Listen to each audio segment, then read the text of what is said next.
fuck up. Tyler, all you do is digress. Oh That's all Shit. you do in our chat. God Do is damn. digress. Oh Get my out of here. god. He going to war for live, bro. Going to war. Get out of here. She not gonna They ain't let gonna you let you fuck. smash, little She bro. not gonna let you Sorry, fuck, bro. bro. Sorry, bro. I'm Hey, sorry. bro, Love you, Tyler, but you don't know his DMs, bro. You don't know his DMs, bro. DMs could be Hey, like you gonna that, have to meet. He gonna have to meet Uncle Howdy, bro. they drier than Kylie's knees. bro. Next. Facts. Don't get me started with that bona fide scrub. Ooh, the great Goat Lee, bro. Go what? All right, so let me see. Let me make sure we got everything set up. G, you got everything you need, right? All your Yeah. topics and stuff? We good. David Baker Suggs, Mayfield's that's a about hell to of a sign name. for $100 million in Tampa Bay. Just in Yes, case you guys missed sir. Yes, sir. Yes, Let's sir. go, Shout Field. out Baker. Yo, what's That good, is they everybody? insane. Because they didn't pay him Daniel Jones money, and that's a good thing. So That is Let me insane. let me get the How cool was teams. fucking Baker Mayfield? Nah, Shout Baker out, Mayfield was he was shout out cooking. He was New cooking. England for being ass. he's better than Daniel Jones, and Daniel Jones got yeah. 40 that's fact. M's. That's Daniel that's Jones got fact. 40 M's. What you drinking Yeah. on, Mo? What you drinking What's on? going on, Hey, everybody? are we excited for the Jaguars' new quarterback, Matt Jones? Though? Mac Jones. He's taking Hey. T-Law's spot. Take it, Hey, T-Law. look. Listen, he's I a- think he's a- Matt could still have a future. I still believe in Matt. He Jones. on the bench now, boy. Hey, Jay, From he's bum going to bench. Bum to he's going bench. to Jacksonville to rehabilitate his reputation. Because if there's anybody who can do good with backup quarterbacks, it's Doug Peterson. He won a Yeah. Super Bowl with one. All right, so today, guys, we are doing Ultimate Wrestling Debate number 2. We used to do these on the PC channel as well, and we brought them over here to the channel. Phantom. That's crazy. That's crazy. Yeah, my chat is they kind of wild, man. I'm sorry about that. No, it's all No, good. It's all good. we It's all good. welcome everything. We welcome it all, bro. Wait, is there any way to change my name so I don't troll? I'm gonna actually put my name. I'm actually put my name. Yo, You don't want that hate on there? notice what it was. Nah, he ain't want the hate on there now, bro. You gotta keep it on there now, bro. No, don't want it's to a new art. No, because people have to know my name. Like, people have to know my name. It's a new audience. Crazy, bro. Crazy. Ridiculous. His name's Maivia. That's all you know. Don't disrespect me like that. What the fuck is wrong with you? G Phantom is crazy. Narcolepsy Alright. Not for Mysterio today. 94. The Rock's the GOAT for today, since we're on different teams. Hope y'all having a good night. So It's we nighttime. are doing Ultimate Wrestling Debate 2. We've done these on the PC channel. We've done one on the channel so far. We usually do about one every month.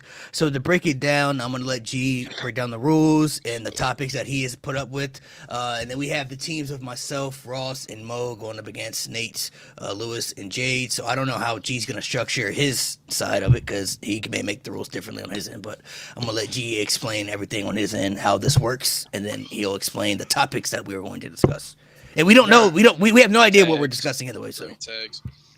Well, so basically, if you guys have seen us do it before, it's basically the same type of structure. However, there is a little bit of a twist with the questions and kind of the setup. So usually it's kind of like we give you either or questions. Well, we have about 3 open ended.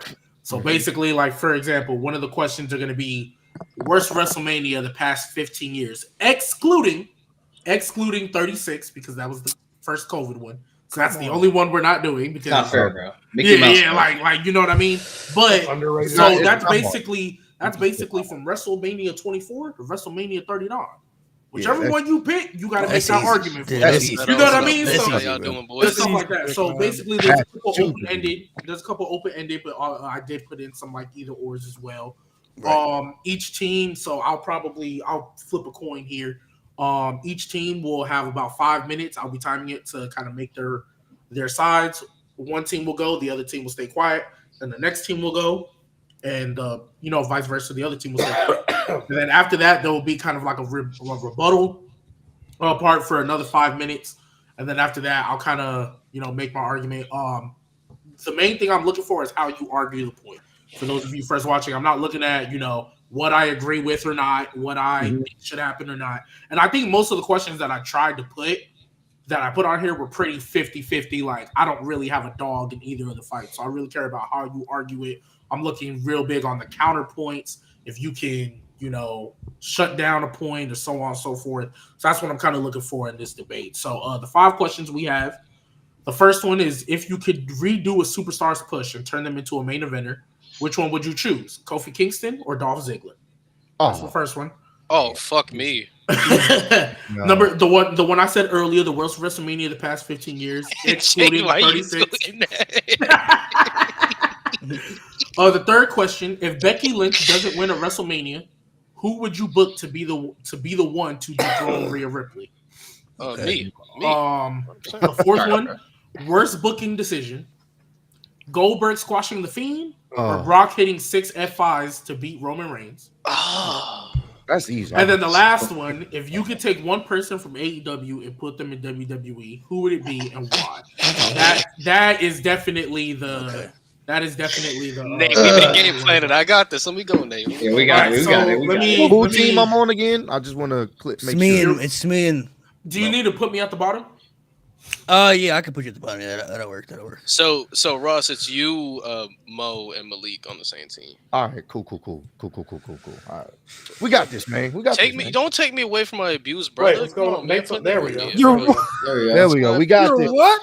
We My got abuse. this, That's man. my abuse. You already know, It's bro. the team. It's the team up Hey, here yo. and the versus team against Domestic them. Violence for Men Awareness Month. Hey, Dog. So Ross, since You you hate are me, our Mo? guest, Uh-huh. I will give you the heads or tails. You get to call the point flip. I'm gonna go tails. Tails. Let's flip it. No brush. Can't even. All get a right. real So for fucking confirmation, this says heads. If Okay. anybody can see that, that says heads. So Nate, Lewis, and Jade, you guys get to pick whether or not you want to go first or second, and you pick what question you want. What? Oh. Oh, we get to choose this one. Shit. Okay. Hold on, I'm gonna make an IG chat with y'all too, in case we gotta discuss like. We So should probably to get in the- re-say the questions again, if you could redo a Superstars push, and turn them into a main eventer, which Yeah, I'm one gonna would do it the be? same Kofi or thing. Dolph? Where's Hey, WrestleMania yo, past man. 15 years, excluding You 36? doing Instagram? I'm gonna put y'all on IG. Mini wilding out here, man. Yeah, Mini Oh Wallen. my Yeah, God, yo. it's PG. Oh my Sunday. goodness gracious. It's Sunday. PG. If Becky Lynch doesn't win a This is a WrestleMania, Lord's who would Day. you guys You- dethrone? Who would you guys pick to dethrone Rhea Ripley? Minnie, this is Wendy's, bro. Sent y'all a message. I sent y'all a group chat on IG, so in case we gotta discuss what All right, topics we want to discuss. Worst booking decision: Goldberg squashing a Fiend or Brock hitting 6 F5s, and who would you? Okay, pick Jay, from Nate, AEW, made the WWE? IG group chat. Chat. Feel free to chime in, give us your opinions, like the video while you're watching. Yes, sir. Yes, sir. Oh, what's it called? G, can you send the questions to the chat one more time? Oh yeah. I'll send them. Cool. Excuse me. What's it called? Also, too, I just want to say, I know we've talked about, me finally coming around to Logan Paul. I just tried Prime for the first time ever because I thought it was only an energy drink, and I don't like energy drinks. And then I found out there was juice drink, so I got one. Give Logan Paul the world title. I'm a fan. I'm This Damn. nigga already. I'm a All fan. Title? I'm a fan. Damn. right, I'm bro. a fan. Shit fire. Crazy, man. it's crazy, bro. No, I'm not gonna lie. No, I'm not gonna Shit lie. fire. I don't think it clears Gatorade like y'all were trying to say in the chat, but it's definitely up there. It's All right, definitely. Nate, No, it check does. your It check your does. requested, dog, on IG. Gatorade not I got you, overrated. I got you. Powerade clears. Honestly, Does it I'm though? low Powerade. key. I ain't gonna lie thinking- to you. Gatorade back in the day used to be the shit, but now I Facts. find myself getting Powerade more than Gatorade. Yeah, bro. Powerade. Because I it's ain't gonna cheaper hold and we're in an you. inflation period, honestly. No, I feel like when they was. was I feel like when they Gatorade's- were closer. in I ain't had a price- Powerade, bro. I don't even know how long, bro. Bro, Gatorade like 3 cents extra, bro. Like it's not that. No. It's like 40 cents extra now, bro. I got you. I'm not even gonna That's hold you. not. That's not It's like that much 40, more. 50. All right, It's Nate, like 40, Nate 50 and Jade, how cents y'all extra. feel about that? Yeah, I'm Not a down. debate That's- over a drink. It's the Okay, way I up, see and I you. guess if we're starting, if we want to get off, We the gotta good get- start. That's probably the best one to. Body armor? I don't know. Body armor. That's What? okay. You guys doing the Dolph Ziggler route? No, we're No. gonna go. Are we going first or second though? Hold on, Nate. Nate, you good with that? Oh yeah. Yeah, I'm good with that. Yeah. All right, Okay. so we're gonna do Goldberg squashing the Fiend. That's the one we're gonna. do. Okay, so let me get the timer ready. Oh, okay. Right. I could do the 65s, bro, because that pissed me off, bro. Yeah. I- So Oh man, we're arguing for that. So we So got wait. the F5. so just to. to so just Yeah. to- We just for gotta clarification, defend that one. Nate, We gotta Lewis, and defend Jay it? will be defending that Mhm. Goldberg was the worst decision, squashing the Fiend. They're gonna Okay. defend that Goldberg was the worst decision. Okay. And Malik, Mo, and Ross will be defending that Roman getting hit with 6 F5s.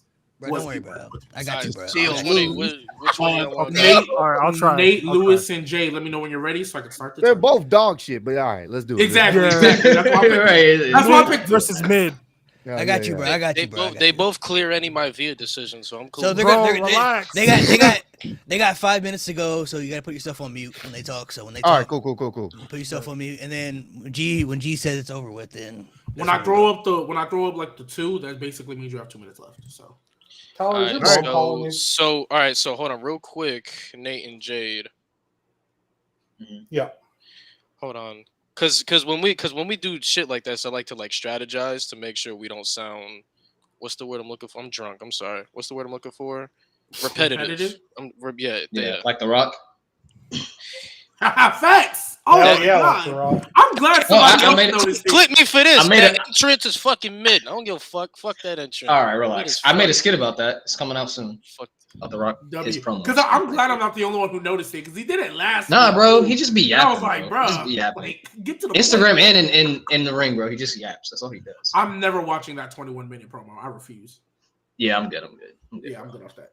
All right. All right, Nate hold Lewis, on. Jay- Give us like a minute. Hold on. I'm trying to. Okay. I'm trying to break it down. What a wonderful. Oh, how's that daylight savings time treat y'all? Because I woke up at 7:00 this morning. It was still dark. Thought it was 4 I o'clock. was late as hell to work, bro. Oh my god. That's tough, game. That's tough. But yeah, no, that was not for me. All right. Let's go. So whichever one of y'all want to talk on that, then the rest of the week. But I think that's the best 3 ways we can break it down. All right, who wants to start us? Okay, Honestly, I mean, Jade, I'll start. I mean, Nate, if you want to go, that's cool. All right. I'll go. I'll start. Nate off the rip. 5 minutes on the clock, starting in 3, 2, 1, go. So the Fiend getting squashed by Goldberg, bro. That was pretty bad. That was actually terrible. That was horrific because the Fiend was the best thing in WWE in 2019. If anybody remembers WWE in 2019, it was horrific. You had the wild card rule. You had them when they went to like 2 out of 3 falls matches, or they went to commercial break and turned into something else. It was stupid. Like they didn't want them wrestling during commercial breaks. A lot of boneheaded decisions. Kofi got squashed by Brock. You had, oh my God, you had, and just everything was terrible in that time. But the one consistent thing was the Fiend Bray Wyatt. The moment he debuted as the Fiend, you knew something special was about to happen. Even before then, the Firefly Funhouse carried Raw, and he was so good, and WWE was so trash that they had to put that on SmackDown. It got to the point where they put him in the Universal Championship picture. He beat Seth Rollins. Yeah, the Hell in a Cell match happened, and that was one of the worst things. Probably the worst Hell in a Cell match I've ever seen in my life. That ended, but he got his get back at Crown Jewel. They finally made him champion because, I mean, he was the hottest thing in business. He was like, besides AEW, the Fiend was the hottest thing in business. And so Bray won that, and it was great. But then fucking Goldberg, part-time and ass. So that will lead me to my next point. To me, when Goldberg came back in this time frame, he pretty much ruined everything that he touched. I mean, if you go back to Kevin Owens, when he squashed Kevin Owens in the Universal Championship, it took Kevin Owens a very long time for him to recover. If you look at even a guy like Brock, like it took Brock like even a little, like some little booking for him to even go back to the way he was, because the dude got squashed in like 2 minutes. And obviously, if we go to Bray Wyatt, the way how he squashed Bray Wyatt, it completely decimated what the Fiend was and what Bray Wyatt was, and completely ended any momentum that the Fiend ever had. So when Goldberg, not only was it the worst decision, but it set everything up for failure after that.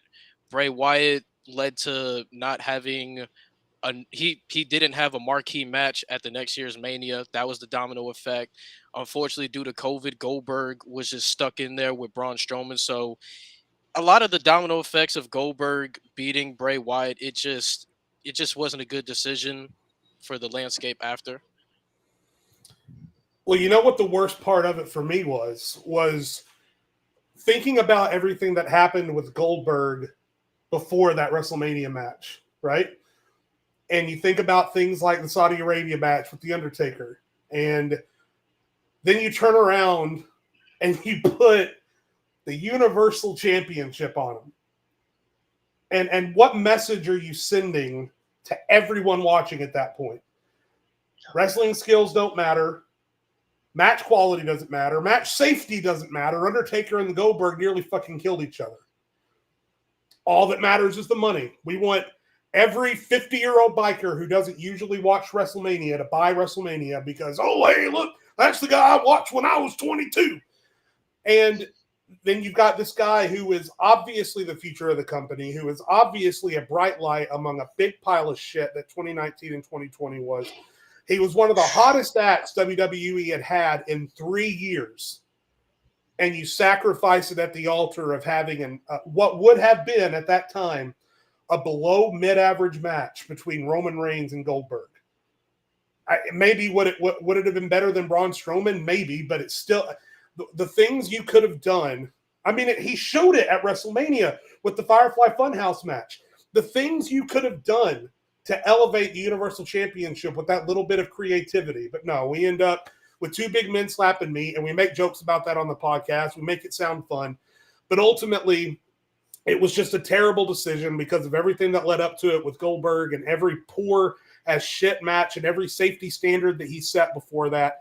And then they decided to reward that by putting the title on him. To this day, I'll never understand it.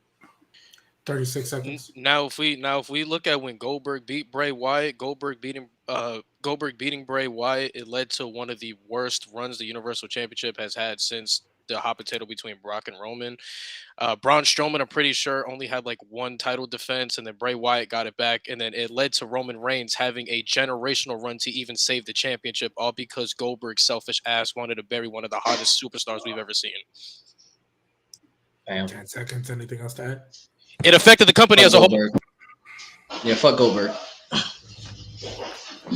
Alrighty, those are your 5 minutes. Greg used the time. Now, Mo, Malik, and Ross, you guys will now have 5 minutes to argue whether or not Roman Reigns losing by 6 F5s is the worst decision. Let me Wait, know before who you start the goes. time, I just want to say rest in peace, Bray. Rest in peace, Bray. Yes. As always and forever, rest in peace. And we can get into it. Yes. Yowie wowie. Yep. All right. 5 minutes on the clock. 3, 2, 1, go. Bruh. I've spoken on this so many times, bro. This is the worst WrestleMania main event I've ever seen in my life, bro. So you have Roman and Brock in the main event of WrestleMania at the time when both guys were unanimously hated equally by the fans and nobody really wanted to see it. So you go into the match. Obviously, I think most of us were expecting Roman to win because you just knew they wanted him to be the champion. So whatever, right? Now he takes one F5. That ain't too bad. You've seen people kick out of one F5. He takes another one. 2 F5s in a row, not too crazy, right? You've seen that before. He takes 3 in a row. Now, I ain't gonna lie, it's a little crazy to take 3 in a row kick out, but it's still not the end of the world. Then he takes one through the announce table, gets thrown back into the ring, and takes another F5 after that. That's 5 in a row now. We're talking about 5 straight F5s. Kicks out. Now we're getting a little crazy with it. Then they made this man bleed. When they don't even do blood in matches anymore, right? And the fans still didn't care that he was bleeding. They didn't even care that the match was getting brutal, whatever. Then he takes another F5s and win. Let me remind y'all, it had to take 6 F5s to take down Roman Reigns. It only took 1 to take down Samoa Joe and Braun Strowman, who were 2 of the most dominant guys on the roster at that time to be believable threats to take down Brock Lesnar at the time. It didn't even take 6 F5s to conquer the streak or to conquer Super Cena. And it took 6 to conquer Roman Reigns. So you're basically telling us that Roman Reigns is better than all those guys, right? He better than Super Cena. He better than the streak at WrestleMania. He better than Braun Strowman in 2017. He better than Samoa Joe in 2017. That's basically what they were telling us. It had to take 6 F5s to take down the one guy that majority of the audience didn't want to see in the position that they wanted him in. And it only took 3 to conquer the streak. It took 2 to conquer Super Cena. It took 1 to conquer Braun Strowman and Samoa Joe. 1 F5. They couldn't kick out of 1, but Roman Reigns can kick out of 5 in a row, and it takes 6 to beat this man. Do people understand how absurd that is? Undertaker at WrestleMania for years, for 21 straight years, was dominating. Unbeatable. This man kicked out a Sweet Chin Music and a Pedigree at the same time. This man damn near, you thought he couldn't be beat at WrestleMania. It was impossible. He lost to 3 F5s, and it took 6 to beat Roman Reigns. You're talking Michael Jordan type ring. 6 F5s to beat this man in the main event of WrestleMania. This is absurd. Go ahead, Mo. Yeah, So they had been teasing the match ever since WrestleMania 33 had wrapped up. The very next night, Raw after WrestleMania, Brock comes out, Paul Heyman comes out, and they talk about the 2 and 23 and 2. So going up to that point, it's a whole year of people saying, we don't want to see this match happen. Like, even I at the time was making scenarios in my own head on how they can change the match. And they didn't. They went ahead and they did it. Then they had a forced storyline of Roman being oppressed because Brock's Vince's boy, because that's just so believable, right? So we go into WrestleMania. Match starts. Crowd is already booing. They're booing that shit out of the building from the jump, chanting all kinds of stuff. This is awful. I think they were chanting Nakamura's theme, all types of stuff. The beach ball, bro. They're throwing Beach balls were being thrown around. And then they kept egging it on. F5 after F5, the crowd is getting more and more upset. But we all know at the end, Roman's gonna win. Then he does it. Then we go to Greatest Royal Rumble. Roman hits the floor first, by the way. They still give it to Brock and they continue the chant. And then we have to get to Backlash. Imagine the Samoa Joe Roman Reigns main event from Backlash. As bad as that would have been significantly more entertaining had Roman Reigns had the championship. Instead, we ended off what was already one of the worst pay-per-views in WWE history. Right? Then they keep dragging it. Fans do not care. Bobby Lashley gets thrown in there and then yanked right out just to have Roman end up winning at SummerSlam anyway. When Braun Strowman had the Money in the Bank briefcase, people wanted to see that. They brought him out at SummerSlam just to make it more interesting. Didn't even work. This is a WrestleMania main event that I didn't watch. The first one. I did not watch this in its entirety. I only saw clips. I honestly really didn't care too much about this particular WrestleMania from the jump because I knew what the main event was. And even then, with everything that we know, I'm like, all right, well, we'll get Roman as the champ. We'll see the championship finally. How ironic we're saying that now. But I'm thinking, okay, they're gonna do the right thing, put the title on them, fuck it. The main event, don't give a shit. The 6 F5s, all that other stuff, that shit was wild. Point is, at the end of the day, this is Vince at his worst, pushing someone that no one truly gave a fuck about. So at the top. Perfect way to end your time. So now we will have another 5 minutes of rebuttaling in 3, 2, 1. Go ahead. Let me start off by saying this. The one big thing that I want everyone to keep in mind is how did everyone end up following these decisions? Brock, obviously, before all this off-kilter shit happened, right, with Vince and the backstage stories and all that stuff, Brock obviously turned out to be fine. Roman Reigns turned out to be one of the greatest champions we've ever seen, right? So regardless of what happened in that main event, both of those guys turned out fine in ring-wise, storyline-wise. But then you look at Goldberg and The Fiend, and I would say that Goldberg, through a combination of events up to and including being a party to squashing the hottest act they had had in 4 or 5 years of WWE, I would argue that his legacy, if that's what you want to call it, has been ultimately tarnished based on everything that happened with Saudi Arabia and then everything that happened with The Fiend. And then obviously The Fiend was just never the same after that, right? They tried to pick it back up with the Braun Strowman stuff, and some cool stuff happened, but ultimately, because you didn't have the crowd there to react to it, it all felt a little more hokey than usual. But maybe that could have been saved if The Fiend had a win against Goldberg under his belt. And then obviously we know what happened with Bray Wyatt down the line. Not all of it is extending from that, but I would say that 5x5, 6f5s, whatever, Brock and Roman turned out to be okay. Goldberg and The Fiend ultimately never recovered.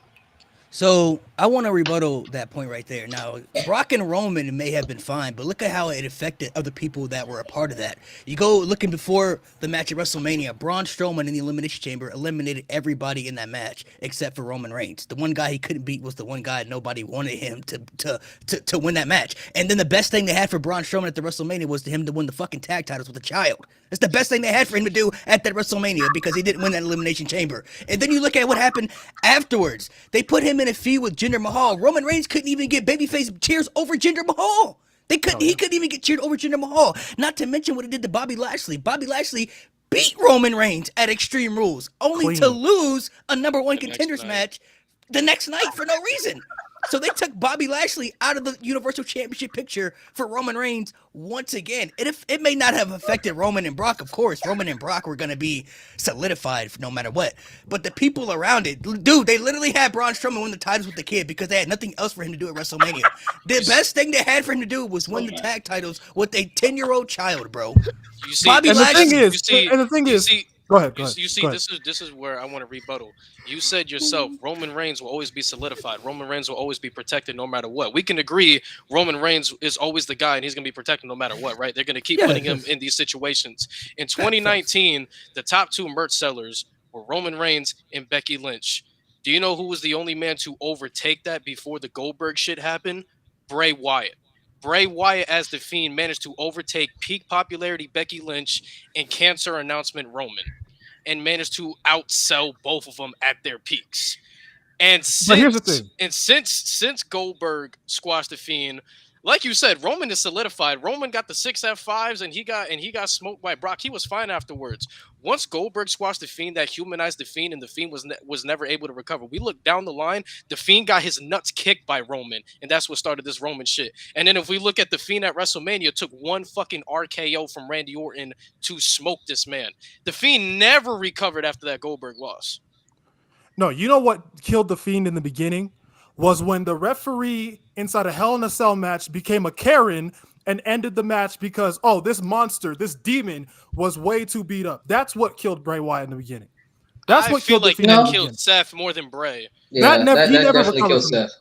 If you look It at killed both of them. no, They did. we have to if we're looking in context, we have to look at It killed them what both. happened. It killed them both. No, we have to look at killed what them both. happened. We have to look at what happened after the match, because after Seth hit that sledgehammer, the Fiend came up fine because he's a fucking monster. He's a demon. That shows how much of a demon he is. But at the same time, like, it killed Seth. So I would say that did more damage to Seth more than it did the Fiend. If anything, it made the Fiend look stronger, because if you're smashing a sledgehammer full of metal on this motherfucker's dome and he's still getting up like that, that's showing how they're portraying the But- Fiend. Oh, The Fiend was 30 never seconds. able to recover after that. And he won the title.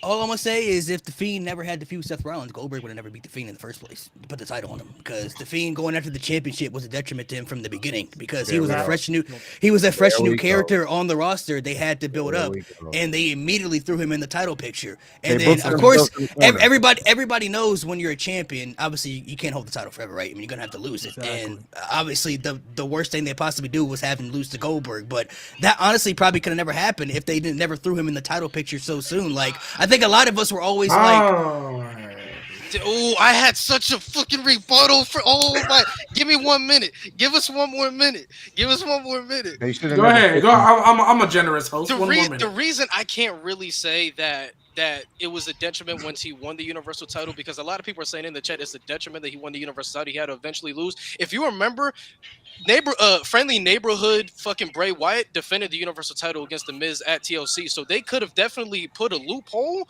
where the Mr. Rogers Bray Wyatt could have lost the championship. The reason why the Fiend lost, they try to make Goldberg look like he's fucking Galactus. That's the reason why the Fiend lost, and it completely ruined the Fiend. So I can't necessarily agree that throwing the belt on the Fiend was a detriment, because they literally had Mr. Rogers wrestle some matches so that they could protect certain superstars. They just wanted Goldberg to look like fucking God.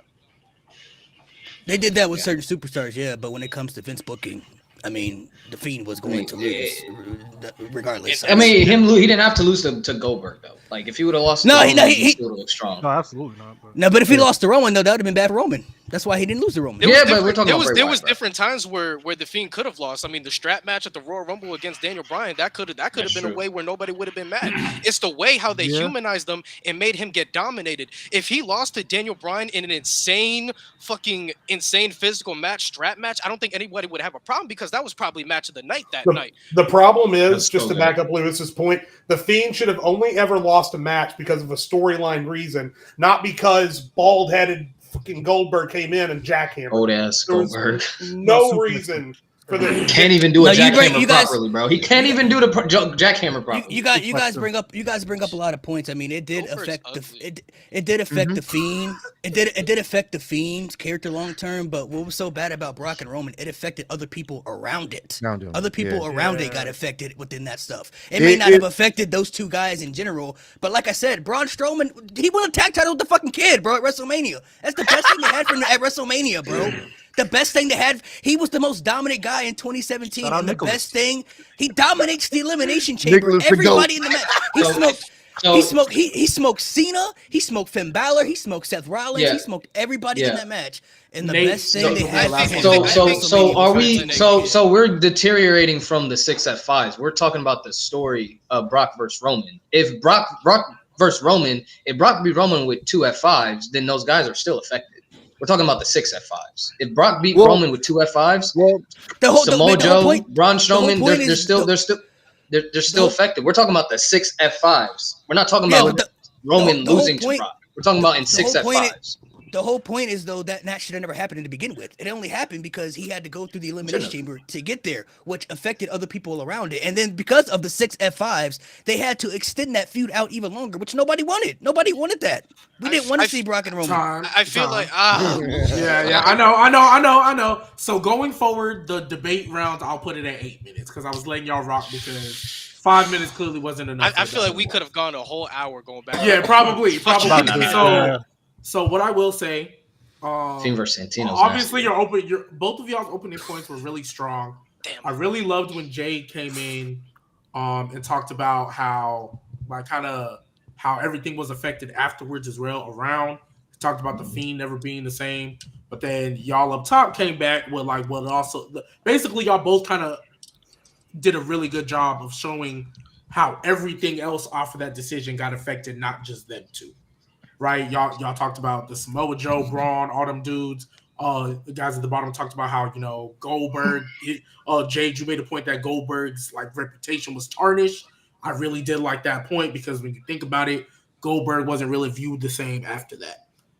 So I think both of y'all counterpoints was really, really good. So overall, I'm going to go super slightly with Goldberg squashing the Fiend, and the only reason why, honestly, Nate, you kind of solidified it at the end because you talked about how, well, if Roman would have lost to 2 F5s, those still would have been affected, but it was the 6 that really does it, not necessarily losing to Brock, whereas the Fiend, him losing to Goldberg, no matter how he would have lost, was always going to be stupid, was always going to be horrendous. It was always going to be that should have never ever happened.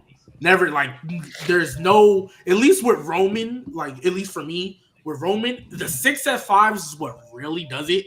But if he would have lost, like you said, to 2, those other guys still would have been affected, but it wouldn't have been as bad. If we would have just been wow, why are they Nate, check extending it? IG. But yeah, so it's super slight though. I Yeah, love both still arguments because I hate both of them. I'm not gonna lie, I hate both of them. I think both of them Yeah, are we can- horrendous and stupid. So with that being said, you guys get to pick your next question. Do you need me to go over them again, or y'all got it? No. We have the questions. We're just going. Or yeah, pick your next side. How we I'm feeling, good, Jay? I'm good with that. I think it'll be a disservice not to choose the next topic. We have one of the biggest. We have the biggest Dolph Ziggler fan on earth. I think it's only fair we defend Dolph Ziggler's honor. So we're gonna defend Dolph Ziggler. Sorry, Kofi, we love you, but All right, let me love know. Kofi, Let me know. It's not February anymore, so we're good. That's crazy. That's crazy as fuck. Let me know when you guys are ready, and I'll start the Crazy. time. I'm ready. All right, bet 5 minutes So- on the clock. So 3, so 2, listen. 1, go. Listen, there's a bias on this dais, okay? So I get that we're probably going to lose this no matter what. I will go to my grave. I will be dead in my coffin, and someone will bring up the fact that Dolph Ziggler wasn't capitalized upon after Survivor Series in 2014, and I will shoot out of my coffin, and I will argue that point again before I die a second time. Dolph Ziggler has proven in 2013 with the Money in the Bank that he could be the supporting heel on a main roster show. And then he proved in the mid 2010s, 2015 and 2017, that he could be the most over supportive babyface of any main roster show. He showed on 2 occasions that whether you wanted him to be the Antichrist or the Paragon, he could be whatever you need him to be. Match quality, fucking forget about it. It's Dolph Ziggler. I don't care what you think about Dolph Ziggler and his character or his push or his fans or his hair or whatever. If you say to me that Dolph Ziggler's ring work didn't move mountains at times, you're out of your freaking mind. And the fact that Dolph Ziggler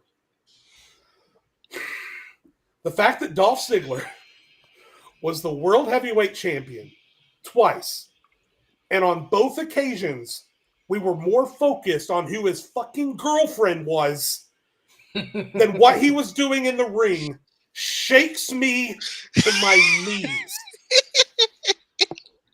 I understand that there were injuries. I get it. We can't control Dolph's injuries. Knees is crazy.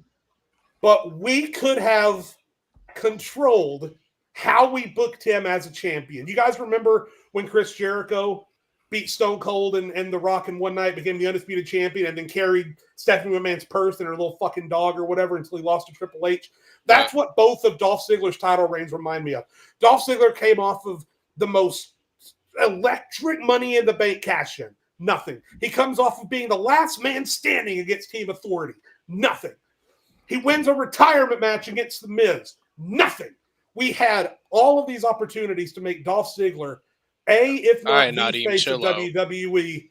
Come on, bro. And we couldn't make it happen on multiple opportunities. And I swear to God, if he doesn't come back to WWE and win a title at some point, it's just a sham. It's a complete sham. I'm done. Go ahead. So for me personally, a comparison I can give Dolph, and let's actually be serious and hear me out when I say this. A comparison I can give Dolph is like KD. KD is one of the best plug and play players we've ever seen. I feel the same way about Dolph. Dolph is one of the best plug in wrestlers we've ever seen. When the WWE has never had a direction, a clear cut direction they can go, the main guy for the last decade that they leaned on to put on a classic for the next couple of weeks was always Dolph Ziggler. Whenever they didn't really have a true direction with Big Gold, they went with Dolph Ziggler. In 2018, when Seth Rollins cleared everybody on the main roster on his run as IC champion, and they had no direction, the guy that they plugged in there, and we had countless classics. Like, we had probably 7 classic matches between those two in the span of a month, and it was Dolph Ziggler. When Dean Ambrose beat Seth Rollins and Roman Reigns at Battleground for the and to retain the WWE World Championship, and they had no clear-cut direction on who they can give the title opportunity to, they gave it to Dolph Ziggler. Dolph Ziggler is I wouldn't even be mad if you say the best plug-in wrestler, plug into the storyline, do something out of nothing, and steal the show. He is probably the best at doing that, and WWE never, ever capitalized on that. Nah, that's facts, bro. That's facts. Dolph Ziggler, overall, is a fantastic superstar. He can talk, he can work, he can sell, he can tell a story. He can do it all. You want him to be babyface? He can be babyface. You want him to be heel? He can be heel. And that time period when he was the world heavyweight champion, he should have had a much better run. But unfortunately, he got injured, and they never trusted him with the strap again. They gave it to Alberto Pispatron, but that's whatever. But Dolph Ziggler is just you need someone to get over. Dolph Ziggler's got it. You need someone to have a 5-star classic with Dolph Ziggler's your man. You need somebody as a title contender for the World Championship, Intercontinental Championship, Tag Championship. You got Dolph Ziggler, and I think his skill and his ability, his work ethic, his ability to just give himself to any storyline. I mean, look at what he did with Rusev, Lana, and Summer Rae. Like, his ability to just give to any storyline. He should have been a top star in WWE. And I will just say, too, in case you're getting ready to count off points for not saying how we would do it, Dolph Ziggler's proven time and time again how you do it. I'm just saying. All right, guys up top, y'all ready to argue Kofi Kingston? So it's how we would have booked him better, correct? So you're basically I thought it you was can't who would choose. It's who you can choose. Now, if you want to use that for your argument, you can. I'm not gonna tell you. Yeah. I'm not gonna tell you how to argue it. It's a matter of who you guys are. You're arguing for Kofi Kingston. So if you want to add in how you want to do it, that is part of your On why he should have had a better run. yeah, as a main Okay, cool, event. cool. Yeah. Okay, All right. So whenever you guys are ready, okay. all right, 3, 2, 1, go. All right, here's the thing about Kofi, and we always talk about the ultimate underdog story and how people want to see someone rise up. Kofi was never presented as a main eventer, even in his SOS days with the fake Jamaican accent and all this other stuff. He was never presented as anything higher than mid card. He had some great matches, and we obviously know what happened with Randy Orton, and I'm gonna let my compadres dive into that. But I will say this: it literally was what we was talking about last week, a spur of the moment, a random moment, the moments where it's not planned, the moments where something happens with the booking behind the scenes that causes someone to be in a certain situation. And that was Kofi. He was in the right place at the right time. Yes, they put him with New Day, and he was having his run with them, even being a heel for a little bit, and that helped. But once again, Vince and them never looked at him as anything higher than that. That was peak Kofi with New Day. It was. They were heels. They were meant to be taken not seriously, but people started to love them. And then, they started pushing out the merch and all this other stuff.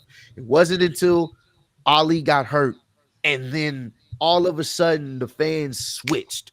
And that don't happen often. Fans are not just going to willingly get behind someone just because. Sometimes it is, but a lot of times it has to be that mental idea like, damn, we like Kofi. Kofi's been around for a while. You know what? Let's give him an opportunity.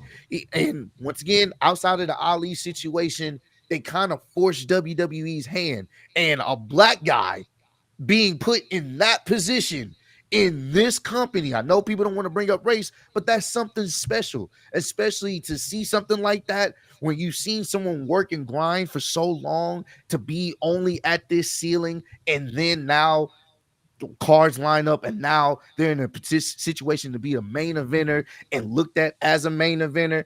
I think that's something to be commended, and that's something to really look into, because that shit don't happen. It rarely does. So I'm handing it off to my compadres on that one, man. Go ahead, Mo. So the thing is, Kofi Kingston's push only stopped because of one word being repeated twice. Stupid. Yeah. All because Happy all birthday. because he accidentally got up when he was supposed to be punted. His entire push stopped. Let me remind y'all of something. When they were in MSG, I believe back in 2009, it was a feud between Kofi Kingston and Randy Orton. Kofi Kingston had that moment where he leg dropped Randy Orton, I believe it was in the crowd. One of the biggest moments of that whole year, right? And the fact that because he made one little botch killed his whole push. Whenever Kofi Kingston is put in anything, he makes it work. Whether he was in the mid card, whether he's in a tag team, Air Boom, the tag team with R-Truth for a little bit. New Day was a little bit of a failure in the beginning, but they fixed it and let them be themselves, and it ended up working perfectly. And now they're probably the greatest, if not one of the greatest tag teams of all time, right? But the fact that his push got stopped all because of one little botch, when other people that would not happen to other people like that. I think for me the main thing is that Kofi's push really happened, like he said, by a happy accident. If Ali don't get hurt, we don't even know if we get Kofi Mania. And Kofi Mania was great, but then look how it ended. He gets squashed by Lesnar and then never got a rematch for it. And they basically sacrificed Kofi Kingston's championship push for a match with Cain Velasquez that nobody cared about. And then we never saw Cain Velasquez again in WWE. So I feel like Kofi had a great run with the New Day. I mean, legendary. You could arguably say they're the greatest tag team of all time. I mean, I'm not going to dispute that if people did say that. But for, like Ross said, for an African-American guy to get that big moment, because there haven't been any too many African-American champions. You have The Rock, who's half black. You have Bobby Lashley. You have Big E. And then you have Kofi Kingston. So that's really like 4 people right there that you can name of. So for him to get that big moment, and it was great. It's like Vince said, we'll give you that moment, but it's going to end the way I want it to end. And then it literally happened when he got squashed by Lesnar. Never got a rematch for it. And then he had to sacrifice it for a UFC rematch WWE style that the fans didn't really care about, only to never see that guy ever show up in WWE ever again. Never saw his face once again after that. So, Kofi's push could have gone a lot better. You could probably say he had a bigger moments than Ziggler did, because Ziggler, obviously they fumbled a lot with him as well, throughout time. But Kofi's push, honestly, you could really say kind of happened by some things falling in line. Like I said, if Ali don't get hurt, does we get Kofi Mania? Maybe not. All right, you guys can start rebuttaling. Also, Tyler, I'm looking at you differently because the fact that you called Kofi a transitional champion is fucking distasteful. Fuck you. And that's what I want. That's what I want to call Chad, out. stop disrespecting Kofi. We're not doing that shit. Fuck out of here. Go ahead. That's what I want to call out too. Is I think because Kofi's championship reign ended so distastefully, and it was completely distasteful. It wasn't appropriate in any way. I completely agree with that. But I think people forget that before that happened, he had a 6 or 7 month reign where he defeated guys like Randy Orton, Kevin Owens, Daniel Bryan, Dolph Ziggler. Now that we're talking about him, and he defeated it in multiple match types and multiple pay-per-views, week in, week out. So, and I mean, a 6 or 7 month title reign, comparatively, now you look at reigns like Gunther and Roman Reigns, and it feels like nothing. But back then, that was pretty long by all standards.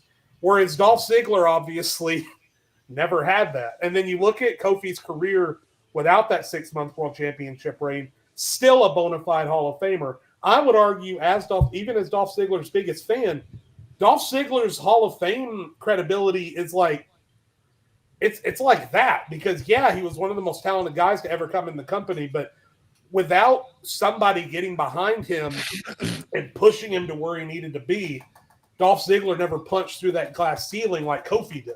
Now, was he then forcefully pushed back down under the glass ceiling? Yes, but he did punch through, and I'm so happy that he did. But comparatively, if we're talking about which guy had more opportunity in his career to be more than what he was, I don't think there's any debate that it's definitely Dolph. Do you guys want to go? Yeah. So we'll go. To that point, you make some great points on that in that situation. But when we're talking about specifically that title reign, that's cool. But there's also been a lot of title reigns that have been not memorable, and you can barely remember. You can have these feuds with these legendary people, but if the match is not memorable, who gives a fuck? And that's the situation here. I think people will remember how Dolph Ziggler had the World Heavyweight Championship, and because of injury, we didn't get to see that. So people have that fond memory. When people think of Kofi Mania, they think of him winning it, and then they think of him getting squashed to fucking Brock on Fox. That's it. Yeah, they have the feuds of Randy Orton and stuff, and that should have been cinema, and they fucked it up because they still had Kofi being this happy-go-lucky, eating pancakes and wearing dildos on his fucking forehead and not taking shit seriously. So at that point, you automatically feel whatever hype you have, because I remember watching it, I was like, yeah, Kofi Mania. And then they just had him feuding with people that but the feud didn't matter because at the end of the day, no one cared. They had him dancing, jucking, and jiving. You like this, like that. That was it. So we got the moment. Like he said, we got the moment. But Vince said, all right, pal, fuck your moment. Now I'm going to do what I want to. And that's exactly what happened. So the title reign, cool. 6 months of just random matches that really most of us don't fucking remember doesn't really account to everybody remember when Dolph cashed in. Everybody remembered the hype behind him. Everybody remembered that Survivor Series moment that they didn't capitalize on. Yeah, those are different moments, and he didn't have legendary title reigns because of it. Everybody remember the feud he had with Miz. That shit was a great intercontinental feud, legendary. But how many feuds of Kofi's title ranking you can sit up there and say, "Oh yeah, man, I remember that," and just be like, "Oh, that was fantastic." Just the Randy one. Just the Randy one. That's it. For me personally, I want to touch up on the point where, I'm sorry, hold on, I'm fucked. I want to touch up on the point where you guys said the New Day started becoming themselves. I personally feel like Dolph never had that opportunity. I'm not taking that away from Kofi. I would never discredit Kofi. But I feel like in that instance of becoming a main eventer, at least when the fans turned the hand for Kofi, they gave Kofi a legit shot. When the fans turned and moved the hand for somebody like Dolph, they never gave Dolph a chance.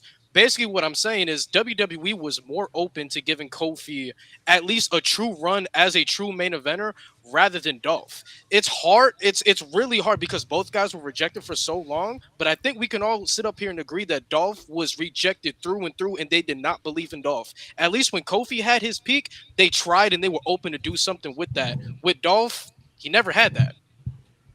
All right, let me refute that. Go ahead. Like we was talking about lucky happenstance, that's really what this is. I'm gonna be honest with you, and I love Kofi, but the only reason why we got this is because of that random situation, the random booking. So to be honest with you, if Ali doesn't get injured, I don't think we see Kofi in that situation. I think we just see him tearing at mid card, and that's it. So to point out that yes, Dolph didn't have those moments specifically, or when he did get those moments, they didn't really the management wasn't kind of buying into it. They were just like, we'll give him a little bit and then we'll kind of pull back. I think the same thing would happen with Kofi. It's just an injury put him in that situation. The fans said something, and I was like, you know what? Fuck it. We're here now. Let's go with it. Because after, I'll put it to you in this perspective. If they really believed in Kofi like the fans did, then they would have treated his reign so much better. And that goes for both of these guys. If they really believed in them, they would have treated them better. But because they didn't, and they just kind of moved him in that slot, that's the only reason why we got that legendary moment at that WrestleMania. That's the only reason why we got it. And the fact that they paired him up with Daniel Bryan, and for that to happen, I mean, it was a great storytell. But once again, at the end of the day, none of this matters if Ali doesn't get injured. I also just want to rebuttal on that. Mhm. I feel like the WWE believed in Kofi just a little bit more in terms of Okay.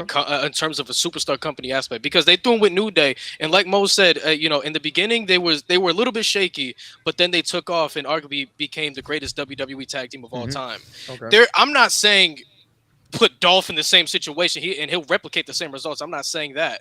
But if you can find a hidden gem like that, and if you're willing to just throw something together and see how it works, there was no reason where you couldn't put Dolph in a situation. Put him in a situation to see if something works. That's what you did with New Day, and it capitalized greatly. And you made him a tag team juggernaut. With Dolph, he never had any of those opportunities. At least with Kofi, he had the safety net in the future with New Day. Dolph never had the safety net with anything in terms of his booking. So I'd argue when it comes to their careers, Kofi was booked a little bit better than Dolph was.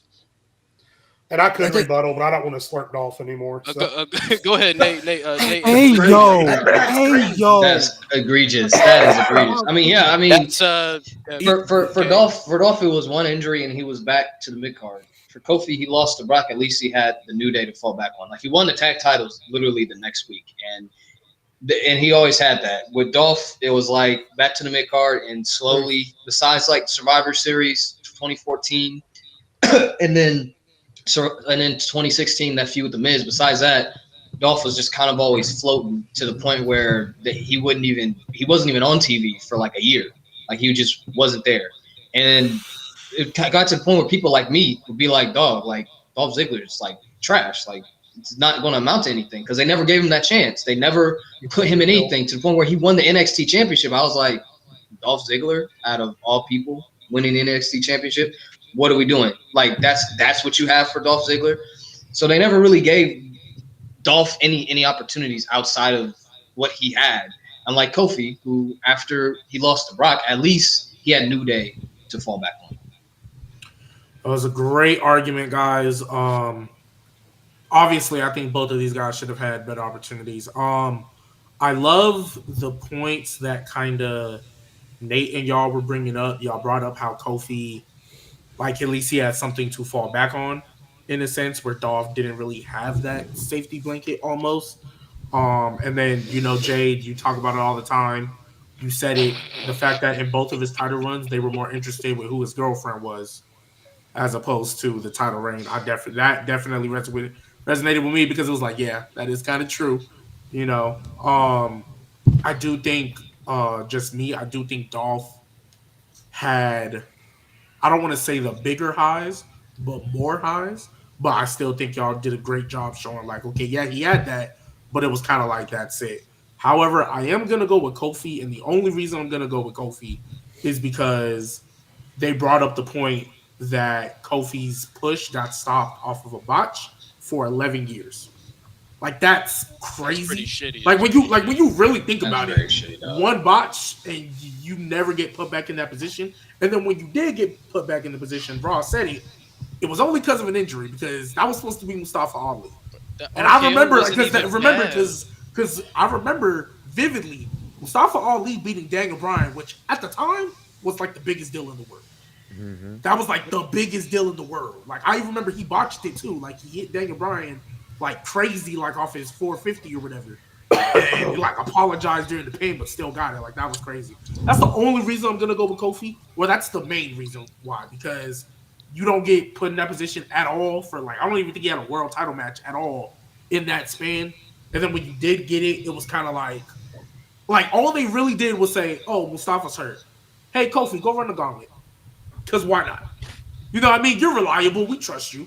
Mm-hmm. You know, so The Mustafa Ali butterfly effect is crazy. I think about that It concept. really is. yeah. It's so Yeah. insane.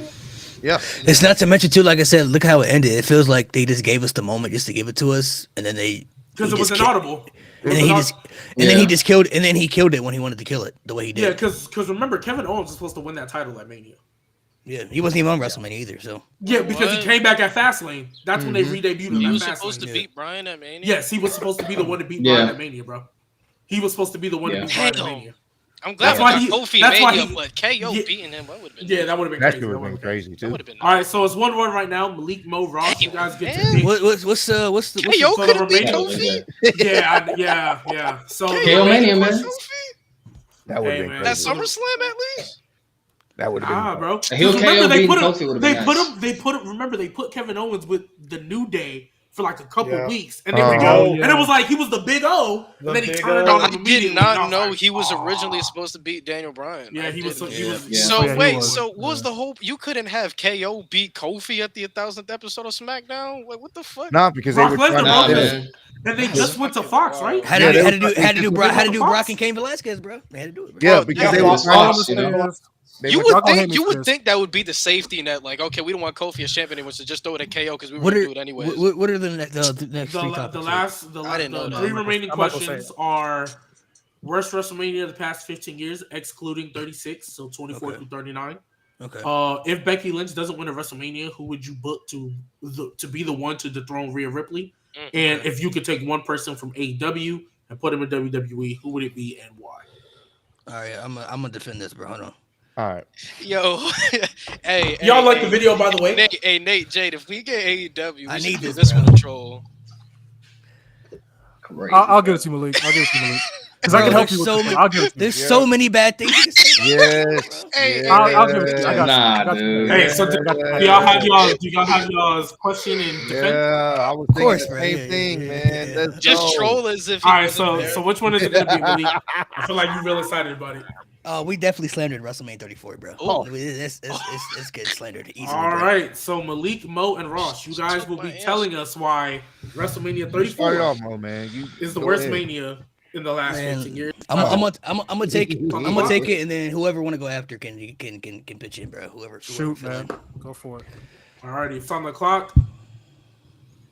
3, 2, 1, go. So we're not even going to talk about. I'm not even going to talk about like the time of WrestleMania because we all know WrestleManias were long at that time. But you look how they structured the card. We had Asuka and Charlotte. We had Shinsuke and AJ.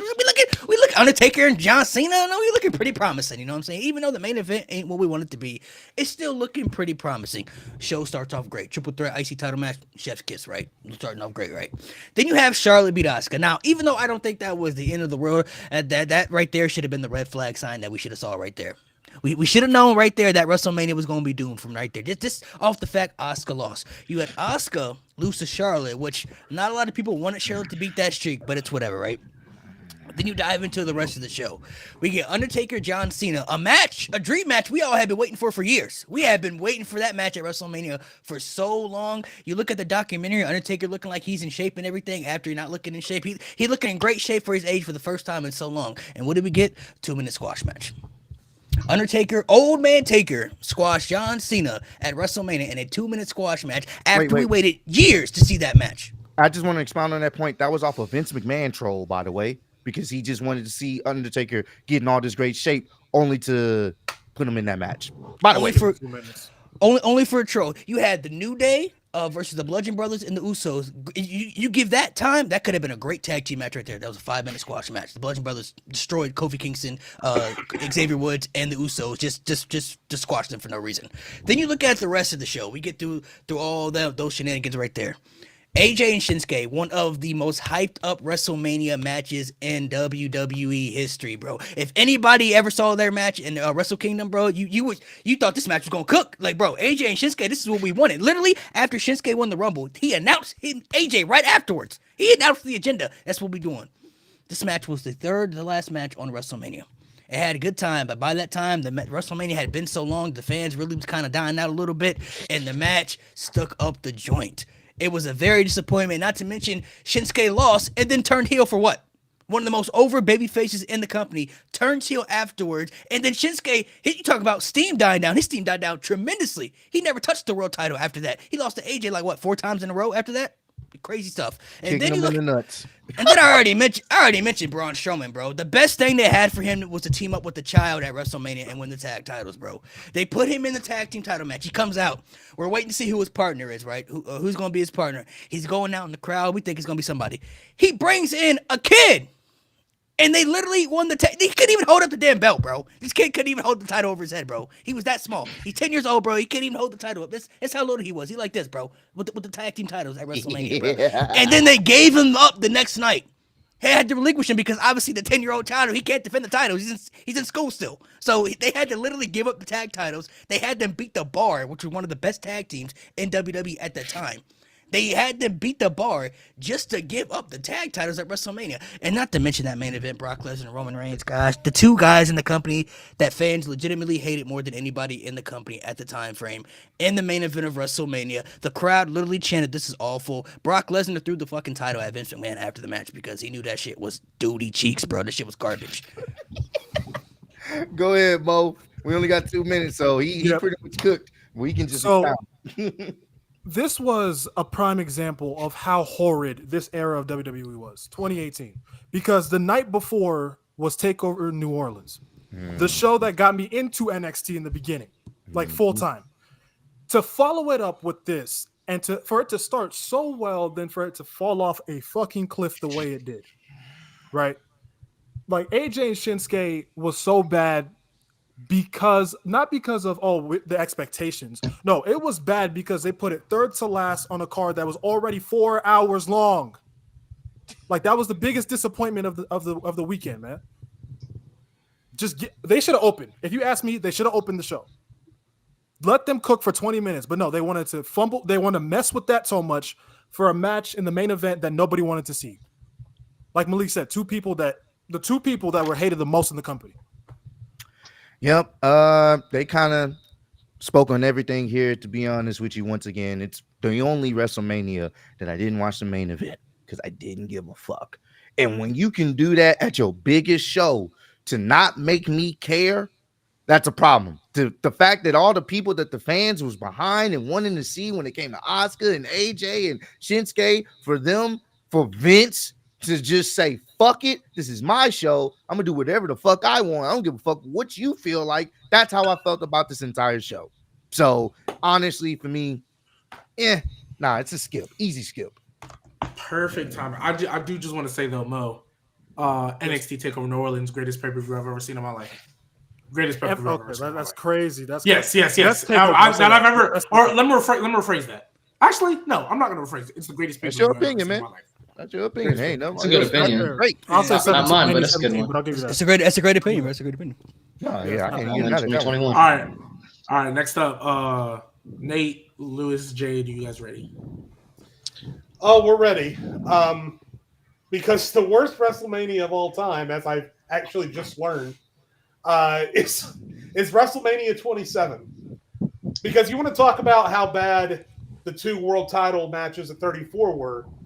Let's compare that to John Cena versus The Miz and Edge versus Alberto Del Rio. maybe the two most inconsequential world championship matches we have ever seen. Because The Miz was only there to set up Maiavia's bitch ass for twice in a lifetime. And there was no way Del I Rio didn't say it. was ever going to beat Edge. So there's that. You want to talk about Undertaker versus John Cena? At least you remember that match. You know what we got? Hold on. 27? Hold on. Three- Mo and Ross, you got to mute your mic, bro. Because somebody breathed into that mic heavily, bro. So you got to mute your mic. I think it was At Louis least you Lopez. remember That was Taker me. versus John Cena. You know what we're throwing from WrestleMania 27? Pre-Stardust Cody Rhodes versus out-of-shape Rey Mysterio. That's what we're throwing. We're throwing the core versus the Big Show and a bunch of jobbers on a WrestleMania card. Ooh. Don't forget, Jade. You know what else we got? Mo's favorite wrestler of all time, the Great Khali, eliminated Sheamus in a battle royal. So that's my point. I'm not going to take up any more time. I'll leave it to my colleagues. A lot of really bad shit happened at 34. At least we remember that really bad shit. Let me run this card down really quick. Go ahead. Edge defeated Alberto Del Rio in 11 minutes and 6 seconds. Cody Rhodes he beat Rey Mysterio in 11 minutes and 58 seconds. Big Show, Kane, Kofi Kingston, Santino Morello defeated the Core in 1 minute and 32 seconds. Why the fuck is this even on the card? Randy Orton beat CM Punk 14 minutes 45 seconds. Good match. Good match. Michael Cole faced Mm. Jerry Lawler in a 13-minute match, but I believe the segment was like 30 minutes. Fucking terrible. John Morrison, Snooki, Trish Stratus, they defeated Dolph Ziggler and LayCool, 3 minutes, Didn't even 16 want to bring that seconds. up. And Miz and Cena went for 15 minutes and 21 seconds, but that shit was like a half hour. I don't care what Wikipedia says. That shit was a half hour. Do we all know why WrestleMania 27 is one of the worst WrestleManias of all time? Do you know why? Because my Via bitch ass hosted it. He put together one of the worst cards we've ever seen. That's fucking why. Hey, that opening segment, that nigga went on forever. Forever. Yapping. He Put just on a talked yap fest. and His talked bald head. and talked and talked. But why is your world title match 11 minutes, but The Rock is just talking and talking and talking? Do you not have anybody better in that position to? All right. And you know what else we can capitalize too? At least Roman Reigns and Brock Lesnar, they were the 1 and 2 in the company, depending on how you looked at Roman Reigns and Brock Lesnar. Facts. With The Miz, with my Via's bitch ass involved, your WWE champion, not just any WWE champion, your WrestleMania main event WWE champion who successfully retained was the third most important person that main event. That's fucking terrible. And That the is thing terrible.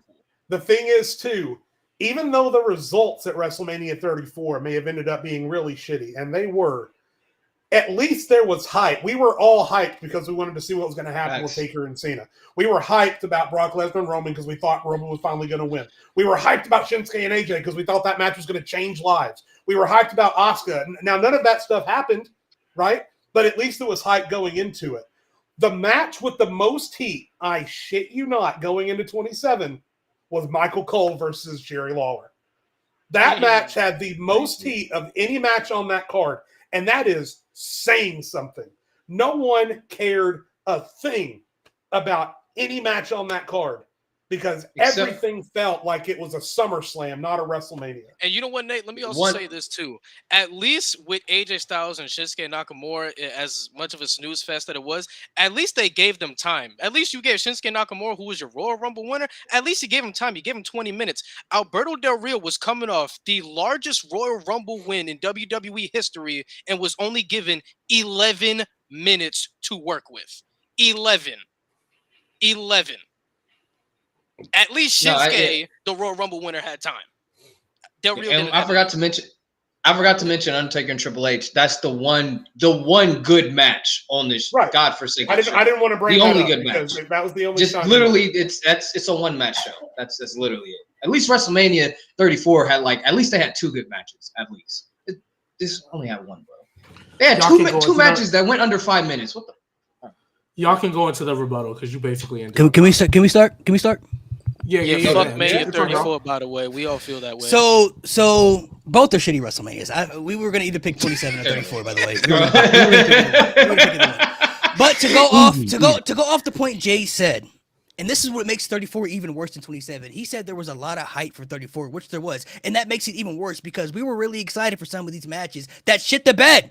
We were excited for some of these moments, and they fumbled. Nobody really was hyped for 27 like that. Looking at a couple of matches, I don't think anybody really had any high expectations besides The Rock coming back, Triple H and Undertaker, and everything else was kind of in there. We had Shinsuke and AJ, we had Taker and Cena, we had Asuka and Charlotte. We had a lot of good moments on the show that we was excited for, and that's what made 34 even worse because all these big moments they had, they all ended up terribly. They fumbled the bag with all these moments. You had 2 of your Royal Rumble winners not only not in the main event, but they both lost. And then one of them turned heel for no reason afterwards, which did nothing for him in the long run. Not to mention, I didn't even get to the other. So we had Jinder Mahal winning the U.S. title. Randy Orton was in the mid-card title at that point. You had Nia Jax and Alexa Bliss, which was kind of like the backwards story, which kind of didn't make sense because, Nia Jax was the one getting bullied by Alexa Bliss, who was a lot smaller than her. So you would think that storyline would go the other direction. And then they actually had a legit match when you thought Nia Jax was going to squash Alexa Bliss because she said she was going to do that in the promo. I'm going to squash you like a bug. And they actually had a competitive, 10-minute match. So a lot of these moments, you got a lot of good points at 27. You had Del Rio, which nobody really, I don't think anybody really cared about him when the Royal Rumble. So, that was there, what I'm saying? And of course, you had Michael Cole and Jerry Lawler, which is one of the worst WrestleMania matches I've ever seen in my life. You know what I mean? So you had a lot of bad moments, but the hype for WrestleMania 34, there was more hype for that because we had the expectations of how they were building it up. They were giving us what we wanted only to not give us what we wanted in the end. Well, here's what I'll say. Do you know what's worse than having a hyped up WrestleMania and not meeting expectations? Having a WrestleMania where you have no expectations to, and they still failed to meet those expectations. That is horrible. Malik, you know how you say about the 2015 Royal Rumble where the WWE crew, they just sat down together and said, how can we book the worst Royal Rumble of all time? That's literally what the WWE did with WrestleMania 27. They literally sat down at the table and said, how can we book the worst WrestleMania of all time? You got a good point, but when your expectations are really low, they're just low. You don't really have any expectations for anything. When they're really high and they disappoint, that was one of the main issues WWE had around that 2018-2019 run, was that they would always give us these big expectations and then they would fuck it up in the end, and then that's what made Raw and SmackDown not watchable through those times, because it seemed like they was going to get in the right direction. They was telling us, they had one of the biggest live promos when they all came out. They said, we hear you guys, we're going to change, and we see social media and we hear the fans and everything, only to do the same shit over. They did the same shit. They basically came out on television, telling us they was going to change everything, only to not do it. And that was WrestleMania 34 to the example. They had all the expectations right. You had Asuka and Shinsuke win the Rumbles, which a lot of people had wanted. Most of us had wanted to see that. And then they give us the matches we wanted. Now, Asuka losing to Charlotte, I don't think it was the end of the world, right? But did Charlotte really need to be the one to end the streak? No. Probably not. You know what I'm saying? It could have been somebody else. But I mean, look at all the other stuff that I named on the show. Cena and Taker was a squash match, bro. Like, you could have just not even had that match on the show at that point, bro, if we're being honest. Like, we had waited so long to see that match. Granted, Undertaker was past his prime. Cena wasn't Super Cena anymore. He already had one foot out the door to Hollywood, so they both weren't at their peak. But, we all had waited for this match, and we're like, all right, what I'm saying? We finally gonna get it. We waiting for so long for it, only for it to be a squash match, bro. So a lot of us were like, bro, what was the point of this match? Honestly, bro, when that match ended, I was waiting for something to happen. I'm like, all right, something gonna happen, right? Like that's not gonna be the end of it. And then it was the end.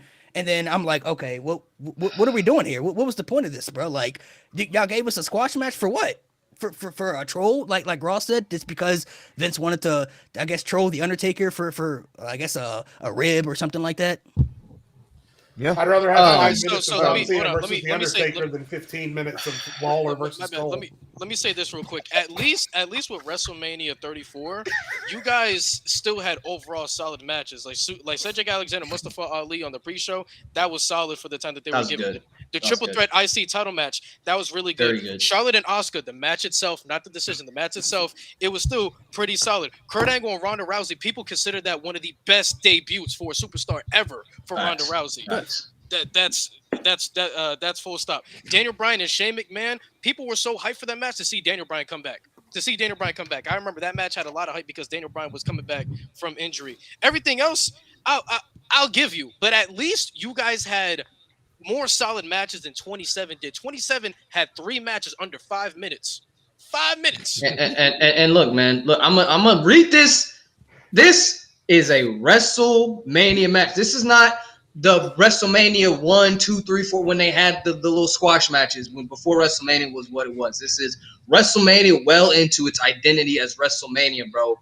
Big Show, Kane, Kofi Kingston, and Santino Marella versus Ezekiel Jackson, Heath Slater, Justin Gabriel, and Wade Barrett. That was a legitimate WrestleMania match. They sat down. They said, what is a match we can make for WrestleMania? Oh, we see Big Show and Kane's old ass. We'll get Kofi Kingston, who else? Santino Morella's goofy ass with his Cobra, and we'll grab Ezekiel Jackson, the last ECW champion for whatever reason.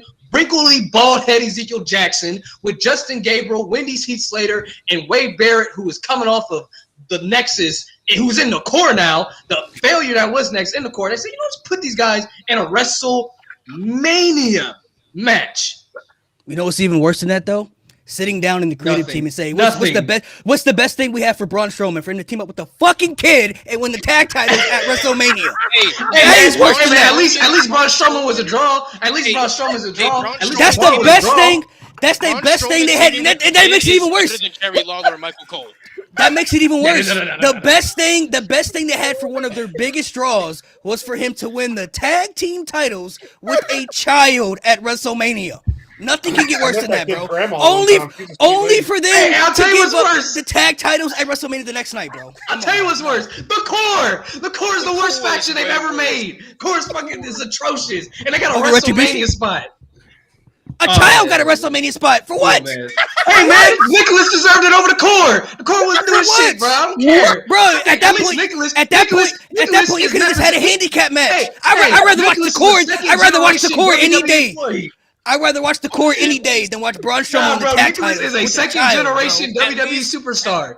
At least, Mike at Chioda least This or man's whatever 10 his years name old, is. bro. This man at least 10 at years old. WrestleMania For what? 34 At least at WrestleMania 34, the world champions, when they retained, were absolutely fine afterwards. AJ was still AJ, whatever this guy is run. Brock is Brock. Nothing's going to happen to Brock.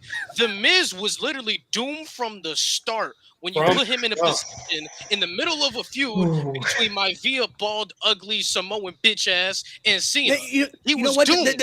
The Miz was doomed, but what about the challenges afterwards? Asuka was losing to Carmella after she lost to Charlotte at WrestleMania. Shinsuke, bro, turned heel and they was getting low blowed in We didn't every even match have a afterwards. Divas title match on the card. So what are you talking about? Nobody wanted to see a Divas title match on the card back then. So We what are didn't we have even a talking Divas about? title match. Bro, Asuka went from my being God. the most dominant women's superstar in the company to losing to Charlotte, and then she lost to Carmella at 2 pay-per-views in a row. Hey, at least she wasn't the Malik, third. At least she wasn't the Malik, champion in the your third United wheel of their States old champion- feud. Your United States Championship ended with the winner, ended with the title change. Our United States Championship ended in a no contest in a fucking lumberjack match. All right, time. Not to Time mention the over. U.S. Time champion over. with Jinder Mahal. All right, time. We didn't have a winner. We didn't have a winner. Former WWE champion. Nah. man. You said you didn't have a winner. We didn't have a winner. A WWE champion that nobody likes. Wait, I ain't Hey, gonna lie to you. They made Oh. some fantastic voices. This nigga said the fucking core. Who the fuck? No, G, go ahead and announce the winner, bro. The No, core, hey, bro. I'm What's not up gonna with the hold fucking you. I'm not core, gonna hold bro? you. That back and forth. That's just comedy. Bro, Hey, there's hey, no whoa, way. whoa, There's no way they Malik literally and I sat get down. going, it's crazy. There's no way they literally sat down and said, "What's the best thing we have for Braun Strowman?" Nicholas. Let's do it, Nicholas. There's no They way, looked at bro. his It's dad, not bro. possible. I swear they looked at his dad was like, bring your son. Bring your son, dog. That's the best thing. Please You telling me stand, Vince sat in a creative room and said, "All right, we need something for Braun Strowman. Who's he gonna team up with? I have a child. Bro. I have a child Bro. that least John y'all had Cone. Ron- at His least name y'all is had John Ron- Cone. At least y'all had Ronda Rousey, bro. We had fucking Snooki doing lengthy barbecues and shit. Hey, somebody said the core was just members of the Nexus. CM Punk didn't want. I mean, wait. Low-key. You know what I never understood about 27? How lame it was is the core had a match, and then with Randy Bro. and CM Punk, the Nexus was banned. Bro, you had like Th- 2 th- members. This is what WrestleMania was right here. This is what WrestleMania was right here. Where'd that comment go? WrestleMania 34. Where'd that comment go? Yeah, That- it was like, which one would you That's rather what it was. rewatch? That's what it was. Bring your kid to work day. That's what it was. That's what WrestleMania 34 was. Let's bring your child to work, bro. You remember? I'm not remember just growing saying this up- for this Yeah. heated debate. I would rather watch Nicholas team up with Braun than see Snooki on my fucking screen again. I swear. At least whoa. Nicholas, he was Okay. ready to square up. He Yeah, was about hey, that I'm not business. gonna lie. He said, I'm not gonna lie.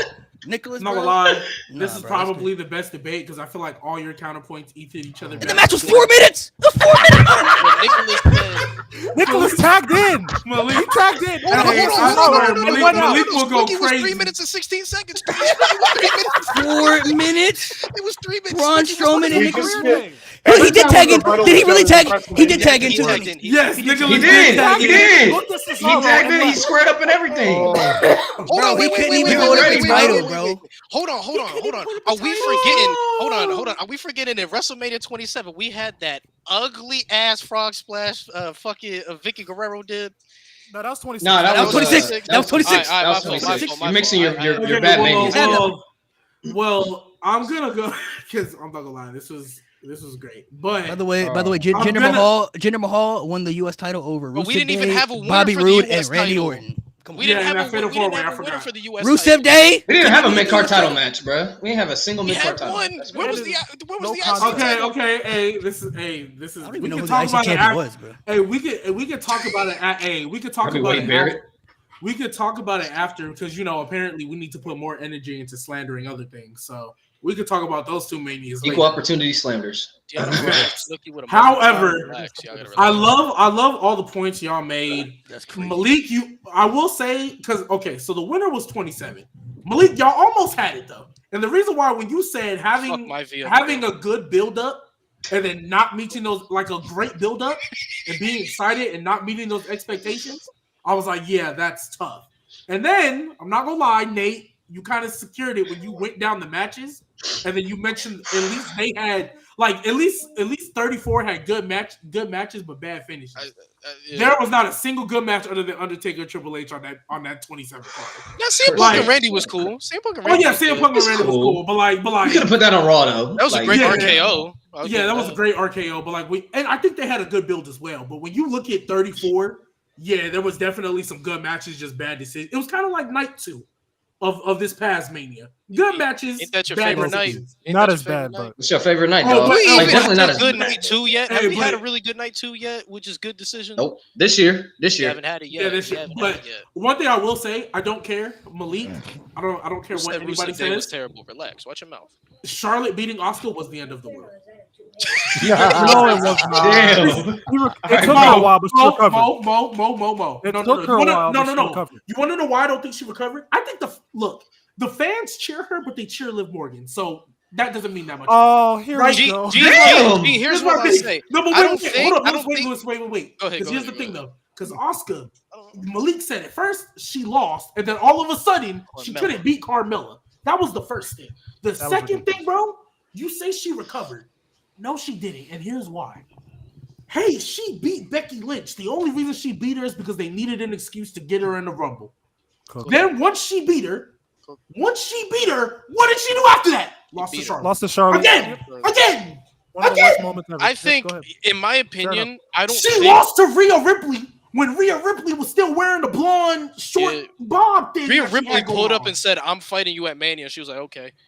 and lost. And And lost. lost. So And in my- remember, that was the Mania where Charlotte couldn't be. Rhea Ripley and Asuka were literally the last match on the card. Yep. They were the by default. I think, in my opinion, Technical I issue, one don't second. think the loss was the beginning of the end for Asuka. I feel like the way she lost it. If Charlotte would have just did a natural selection and then they did a 1, 2, 3, but Asuka's foot was on the rope, and then you lead that to the next pay per view, I don't think anybody would bat an eye. But it's the fact Did she she even get a tapped out rematch? and she looked like a Did- bitch. Tapped out. Did Asuka No, she even didn't get a get a rematch? No, I don't because think Carmella so. cashed Carmella in, was so she champion. just lost to Carmella. Well, Carmella Carmella yeah. got back. Come on. All right, so And WrestleMania. then she was couldn't no- beat, and then she couldn't beat Carmella. But I feel like it's the way she lost. If they 'Cause did of the James natural Ellsworth, selection bro. and then they put her foot on the bottom rope and that leads And then to she whatever. started getting, the roll up, Oh, the what's roll it? up in. You can Oh, always what's tell it? when WWE. Backwoods. I can't. I hate when WWE says we don't like you. So anytime you get in a submission, you just get rolled up every time. They were doing that with Samoa Joe for the longest, and they did it with Shayna Baszler, and I can't stand it. How do you think Anyways. Xavier Woods won most of his matches from 2020 to 2023? Backwoods Wait, what? all day. Bro, it Oh, got yeah, so, the road. it got Yeah. so over. He went on Twitter, made a compilation. He said, "It's official, guys. The Backwoods." Oh, Okay, G, who won? G, who won? Oh, 27. WrestleMania 27. So Okay, you guys. I've so been this- trying to Oh, I'm contain sorry, go ahead. myself the entire debate, and I was doing my best to help the 34 out. But goddamn, I hit 27. So the one time, I begged my mom for weeks to let me buy 27. Weeks. No. She said, okay. You sound like Oh, a leak. Damn. She said, you can buy it, but don't ask me again. I bought it. I sit there like and watch that it. impression. I'm all excited. We have Rocks in there yapping, stat padding on time for the longest time, just saying absolutely fucking nothing. And I love The Rock, but he was saying absolutely nothing. And then You love him? forget all the little. That's not the point. The core. That's all I'm gonna say. The core. The core. Hey, they had a fire theme though. Michael Cole. Yes, they did. You have Michael Cole and Jerry Lawler for 30 minutes. A guy who is washed and another guy who has never wrestled in his life. Hey, don't forget Jack Swagger was there too. Jack Jack Swagger. Swagger's Alright, face bro. was on the screen. So fuck that already. Yes. Stone Cold couldn't All even say American that. Americans. Jack Stone Swagger. Cold. And then you By the have way- Stone Cold was the ref. Stone Cold was the ref. Real quick, Oh, what's the ref? I will just Jerry say, I will Lawler just win say, the match. Go ahead. real quick, I just want to say before we move on, there are things from each episode that stick with me that we do of this show that I think of later and laugh. What I'm going to be thinking of later in bed, trying to go to sleep, is Malik's going to pop in and go, I have a child. I just before Lawler- we move on, I just want to point something out. This is a real photo, right, babe? This is a real photo, by the way. He can't even hold up the title, bro. He can't even hold the fucking What we title. doing? It's a real photo, bro.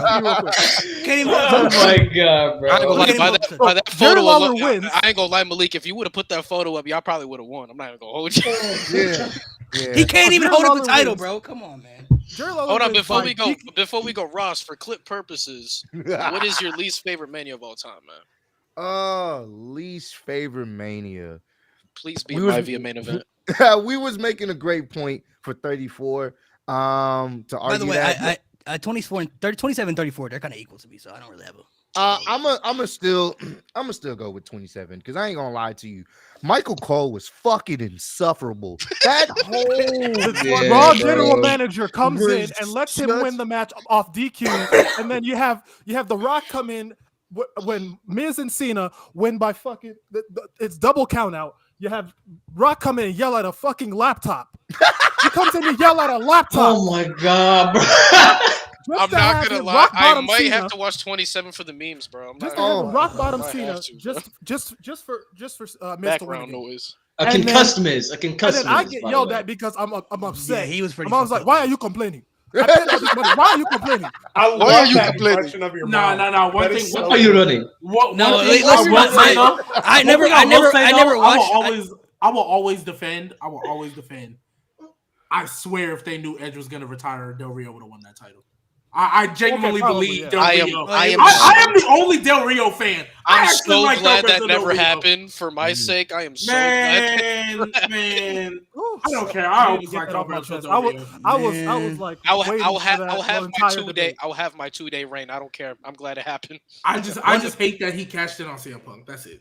That's it. One All I'm gonna say, the worst WrestleMania- Mania is number 9. To me, it's just bad because Oh, easy. Del Rio. No, regardless how 11. I gotta say people- WrestleMania 11. WrestleMania 11. but Oh, it's 11 just- is terrible. rough. It's just so bad because regardless how you feel about Del Rio, that's not the point I'm trying to make. The man won the biggest Royal Rumble match ever, and you barely well, gave I'm him sorry. a little over 10 I'm minutes. sorry. That Alberto was that was Cabron, that's what we're talking about? that was Braun Strowman, greatest Royal Rumble, 50 minutes. Thank you. It's not that was non-canon. That was That's non-canon. Mickey Mouse. That's That was Mickey. non-canon. I'm saying that's the biggest Yeah, that's Royal Rumble Mickey ever, Mouse, bro. dog. That's Mickey Mouse, dog. Man, And we can agree Del Rio's real peak was when he beat Big Show in that last man standing match, right? We can agree. Yes. Because that was when It I was should have really been. Del Rio. I It was, He had should that have new been thing? when he was the WWE champion, but they did that shit was mid as fuck, bro. Yeah, because he cashed in on CM Punk. I promise you, anybody else. Nate, is that in your top 5 cashes of all I'm not time? gonna. Hey, Nate, you What? seen that theme song? His personal ring announcer, Goosebumps every time. Goosebumps every time. I did that, bro. I did that for my skit, bro. My arm damn near red and shit. Yeah, no, my arm- Jay, TikTok, question is Alberto Del TikTok Rio kept cashing fucking up. CM Punk as SummerSlam in your top 5 cashes of all time? Top 2. Worst. Oh my god. Oh, it's So Dolph Ziggler's Never cash is number 1, and CM Yeah. Punk getting cashed in is number 2. Love it. Lucky CM Punk didn't cash in on Dolph Ziggler. Side note, before we move on, because I know we still got 2 other questions. Because I meant to say this last time. You know what to me still makes 0 sense? The fact that AJ Styles couldn't beat Chris Jericho at Mania in his debut, but Fandango could. Yeah, that's Hey man, Fandango better. Dirty Dango, you know man. what? Dirty Dango's a bigger TNA legend than AJ Styles. Let me cook with you on that because it made no sense. Relax. It made no sense that AJ Styles lost to Chris Jericho just for AJ Styles the next night to win the #1 contendership to face Roman Reigns at fucking Payback for the title. That makes sense. That It makes made sense. 0 sense, and then you wrote off Sami Zayn in that storyline for whatever fucking reason. Man, I You ain't know what? At least it wasn't this, bro. At least it wasn't All this. right. Egregious. All right. Egregious. All right. J Nate. How This we is a feel? real photo. I can't make this up. This is a real photo. This is real. I can't make this Bro, up. this nigga's holding it backwards. He can't hold it That's up, bro. insane, bro. At least Khali held it upside down. He held Don't, it. don't get started. Don't get me started. That man All right, is bro. that's the Kwame Brown of that era. But my you keep God. saying he's the Kwame Brown, but you're not mentioning my Via. He's the 100% the Kwame Brown. No, bro. The hatred, bro. The hatred's crazy. All right. He's Kali's a So bona fide scrub. Nate, Lewis, and Jade, y'all have Alright, your options. Nate and of Jade, either- what are you comfortable with? You guys are either if Becky Lynch doesn't win a Mania, who would you guys pick to beat her? And if you could take one person from AEW to WWE. Let's do that second one. I want to do that second one. The AEW one? Yeah. I mean, Okay. Nate, are you all right with it? Once again, if you guys just tuned Which in, one? you guys Which one are we doing? video, Yeah, like which the video, AEW. like No, the wait, video. which person are we picking? Picking. What you gonna type, Jay? I know we talked about a meme, but I don't know. Hey, L1 Don't let Lopez. me pick that. L1 Lopez or however you say it. Hey man, Pretty Deadly just ain't had the time yet, man. I don't know. Fandango, the Fashion Files was they walked so that Pretty Deadly can run. Pretty Deadly was getting momentum before Elton Prince got hurt. They Yeah, were facts, getting bro. major momentum. Matter of fact, where have they been? Did they get hurt again? They haven't Nah, been his off the shoulder's beat still for a been fucked, bro. He got really. It was ever since the match with when Pete Dunne got his name back, he got his shirt hold again. pretty much. It's just Oh pretty my bad. god, man, come on. But before they got hurt, they put on a really great match with Sami Zayn and Kevin Owens. Yeah, facts. I love Pretty Deadly. I wasn't a fan of their theme song when they first changed it because I still get PTSD anytime someone comes up to the main roster and they change their theme song. I get nervous because it's like I seen you do it before. But Pretty Deadly, I'm not gonna lie. How y'all feel about that? Just to be on the safe side. And I like. Wait, hold on. Almost said pretty. Pretty zesty, y'all wild, bro. If you don't see the vision, just say that, man. Yo, this Pretty is insane. zesty zesty is is crazy. crazy. Oh yeah, not Nah, You know Lewis, I'm not what? gonna lie. You know what? Comparing Zesty, The let's Rock, ban. Kwame Get Brown is that ass crazy. banned. I'm playing. I ain't banning you. Comparing The Rock to Kwame Brown is crazy. All right, I not feel you, Nate. I mean, I'm cool. Mo, you're a Kareem fan. I'm Relax. I'm okay with it. If, You if- are we except- comparing? No, Kareem I'm not. Abdul-Jabbar for Because- Kwame Because Brown? we could say that he has more room to rise up, whereas the I'm other cool. I'm guys are cool kind with y'all of because where they that are. was the first name both y'all Yeah. agreed on. So if you guys want to Okay. do that, I'm all right with it. Nate, Okay, you want to kick Esther. us off? W still. Oh yeah, let me know when y'all ready. I got the time. Yeah, I can. If y'all want me to kick off, I can. Go ahead, Yeah, Nate. yeah. You didn't kick off All right, yet. bet. All right, man. Well, Whenever 5, 4, 3, 2, 1, go. Rick the Pimp, you know what I'm saying? Ricky Starks, you know what I'm saying? We gotta. I mean, besides Edge, Edge kind of said it. You know what I'm saying? He's the Rock, pretty much. But he's got a lot of charisma. He reminds me of the Rock as far as charisma. I know you don't like the Rock Lewis, but he's got a lot of charisma. He's got a lot of fashion. He can talk on the mic.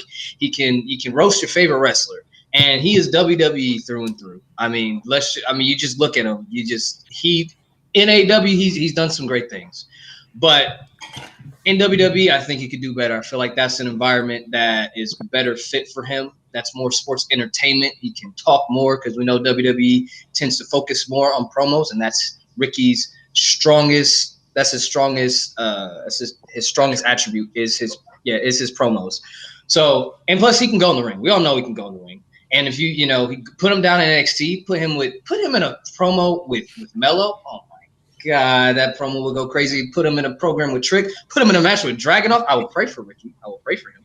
But that match would go crazy. I mean, and then you move him up to the main roster. He have a feud with LA Knight. I mean, just imagine the promos him and LA Knight would have.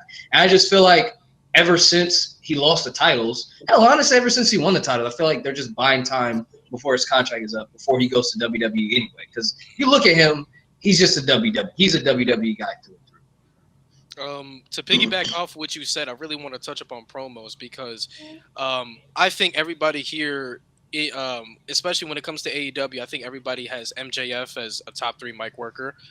I personally feel like the only 2 times I've ever seen MJF be put in a box, one was from CM Punk, the other was from Ricky Starks after Ricky Starks won the Battle Royal. Ricky Starks put MJF in a box, and when I mean in a box, I'm not talking about flaming him. I'm talking about leaving him completely speechless, didn't know what to say. And if you can make MJF speechless to the point where he doesn't know what to say afterwards, and he has to go off script and kick you in the nuts to keep the segment going, then that shows that you really a raw motherfucker on the mic. Because only 2 people have done that in AEW history, and that's CM Punk and Ricky Starks. And like we said, when it comes to WWE, I look at two components that are the main attributes when it comes to WWE. That's character work and that's mic work. And Ricky Starks has both. Ricky Starks has both. So you put him in WWE, he's going to excel on the mic work. And we see his best comparison when it comes to WWE is LA Knight. He would literally be LA Knight. Charismatic, can work on the mic. And honestly, when it comes to in-ring, he's a little bit better in-ring than LA Knight. So you give Ricky Starks the time, the potential that he has is through the roof. So go ahead, Jade. We thought about going with an obvious answer, right? Of like a Will Ospreay, a Kenny Omega, someone who's going to come in and immediately provide dream match content, right? You think about Kenny Omega versus Seth Rollins or Roman Reigns versus Will Ospreay, and it sends chills up your spine. But the thing about Ricky Starks and the point where he's at in his career is I think the scary thing about Ricky Starks and how good he is that I don't think he's gotten anywhere near his ceiling yet. I think Ospreay and Omega are pretty much there, and they're 2 of the best in the world. But I don't think I think a move to WWE for either of them would be lateral. I don't think they would be improving going one way or the other. Whereas Starks, if you let him go over to NXT and just run shit for a couple of years, have a dominant Adam Cole style NXT championship reign, and then move him up into a Money in the Bank winner. Ricky Starks is what Austin Theory fans want Austin Theory to be, and more. Ricky Starks is everything that people want Austin Theory to be. But unfortunately, as time is now proving, Austin Theory, when he's on screen, there's just something missing there. And say what you want about Ricky Starks and his booking in AEW, I don't think you can look at Ricky Starks and what he's done and say anything is missing. But if you take him from the small pond of AEW, plug him into WWE, oh my God, you have got a star immediately. 30 seconds. I also feel like, too, Ricky Starks, take this however you want to take it, but Ricky Starks has also shown to elevate championships with the limited amount of time that he's able to do.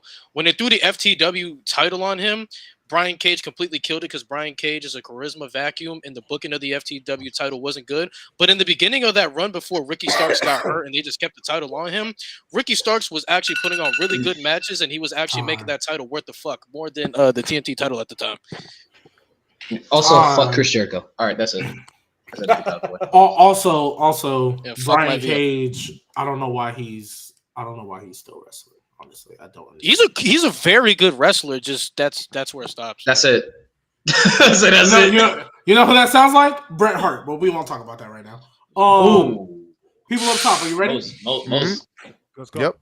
All right, 5 minutes on the clock. ahead, say, 3, Kenny. 2, 1, go. So we chose MJF. I think MJF's appeal is that you can plug him into any situation and he works. And the thing is, we never know exactly if he's in character or not. The man is perfect at keeping kayfabe. He's a great heel, and that's how I would bring him in personally. And he's a pretty good face as well, right? Great storyteller. And the thing is, people have said that he's a TV merchant, a TV 14 merchant, right? False.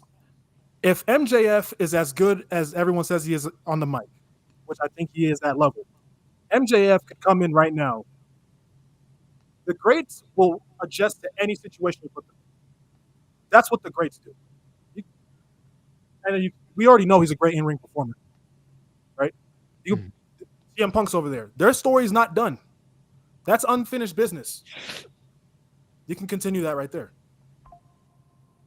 No, fair point. Fair point. I'm definitely, with the MJF thing, I think what works for him, and especially he fits sports entertainment more than people want to recognize in AEW, because at the end of the day, he's telling you the story. He gets you to buy into the match. He makes you want to see it. That's why he doesn't have to do all the flips and dives and all this other stuff, because wrestling has been predicated on making you feel something. And whether you hate him, whether you love him, he makes you care and you're invested in his words. Once you got someone invested in just your words, everything else is kind of subjective at that point. Yeah, the match may be good, but people will have expectations for it to be somewhat good because of you already got them in the seats. So I already know if you're able to bring him over, yeah, it doesn't have to be TV 14. I think he still would be able to provide. We've seen great promo segments and they haven't been TV 14 because you care about what they're saying, you believe what they're saying, and you're invested. So I think instantly, whenever he finished up in WWE, in AEW, I do see him coming over to WWE, because I already know for a fact that the stories that he can tell with CM Punk, with Cody, with hell, you can have him in a back and forth with Paul Heyman in a backstage segment. I've heard about you, like the stuff that they can go off on.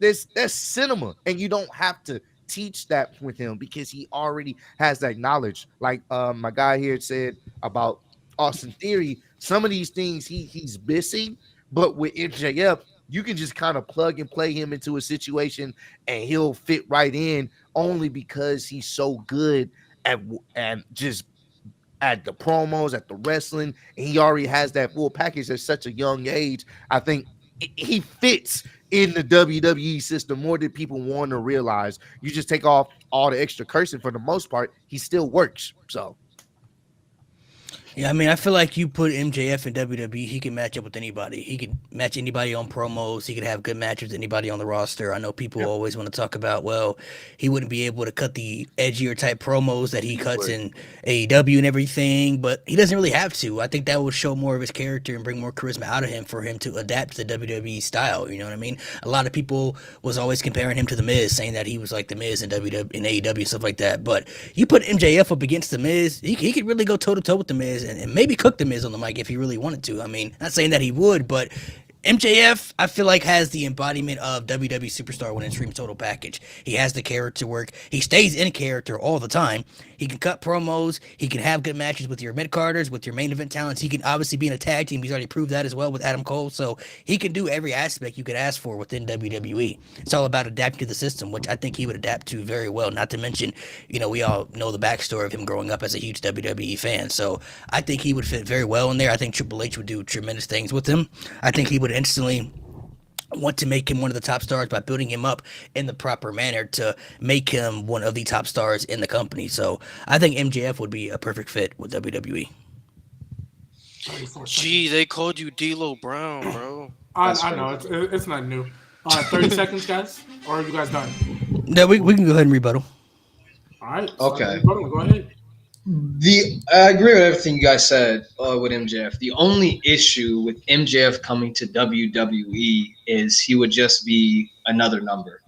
WWE has so many stars right now that someone of MJF's caliber would be wasted in WWE right now. He would easily be overshadowed by Roman Reigns, easily overshadowed by Cody Rhodes. Not even it's because on the pecking order of the booking, you're going to put Cody above MJF. You're going to put Roman above MJF. You're going to put Gunther above MJF the way you've been building Gunther up. There's no room for MJF. It would be his detriment to go to WWE as of right now. As of right now, him stepping into WWE, it'd be a detriment to his character and to his value as a superstar. MJF should be the face of whatever company he steps into. And he's not going to be the face of WWE. He might be the face of NXT, but that's too low for MJF. Ricky Starks, you put him in NXT, easily the face of NXT right there. Him and Dragunov can have a feud. They can go off.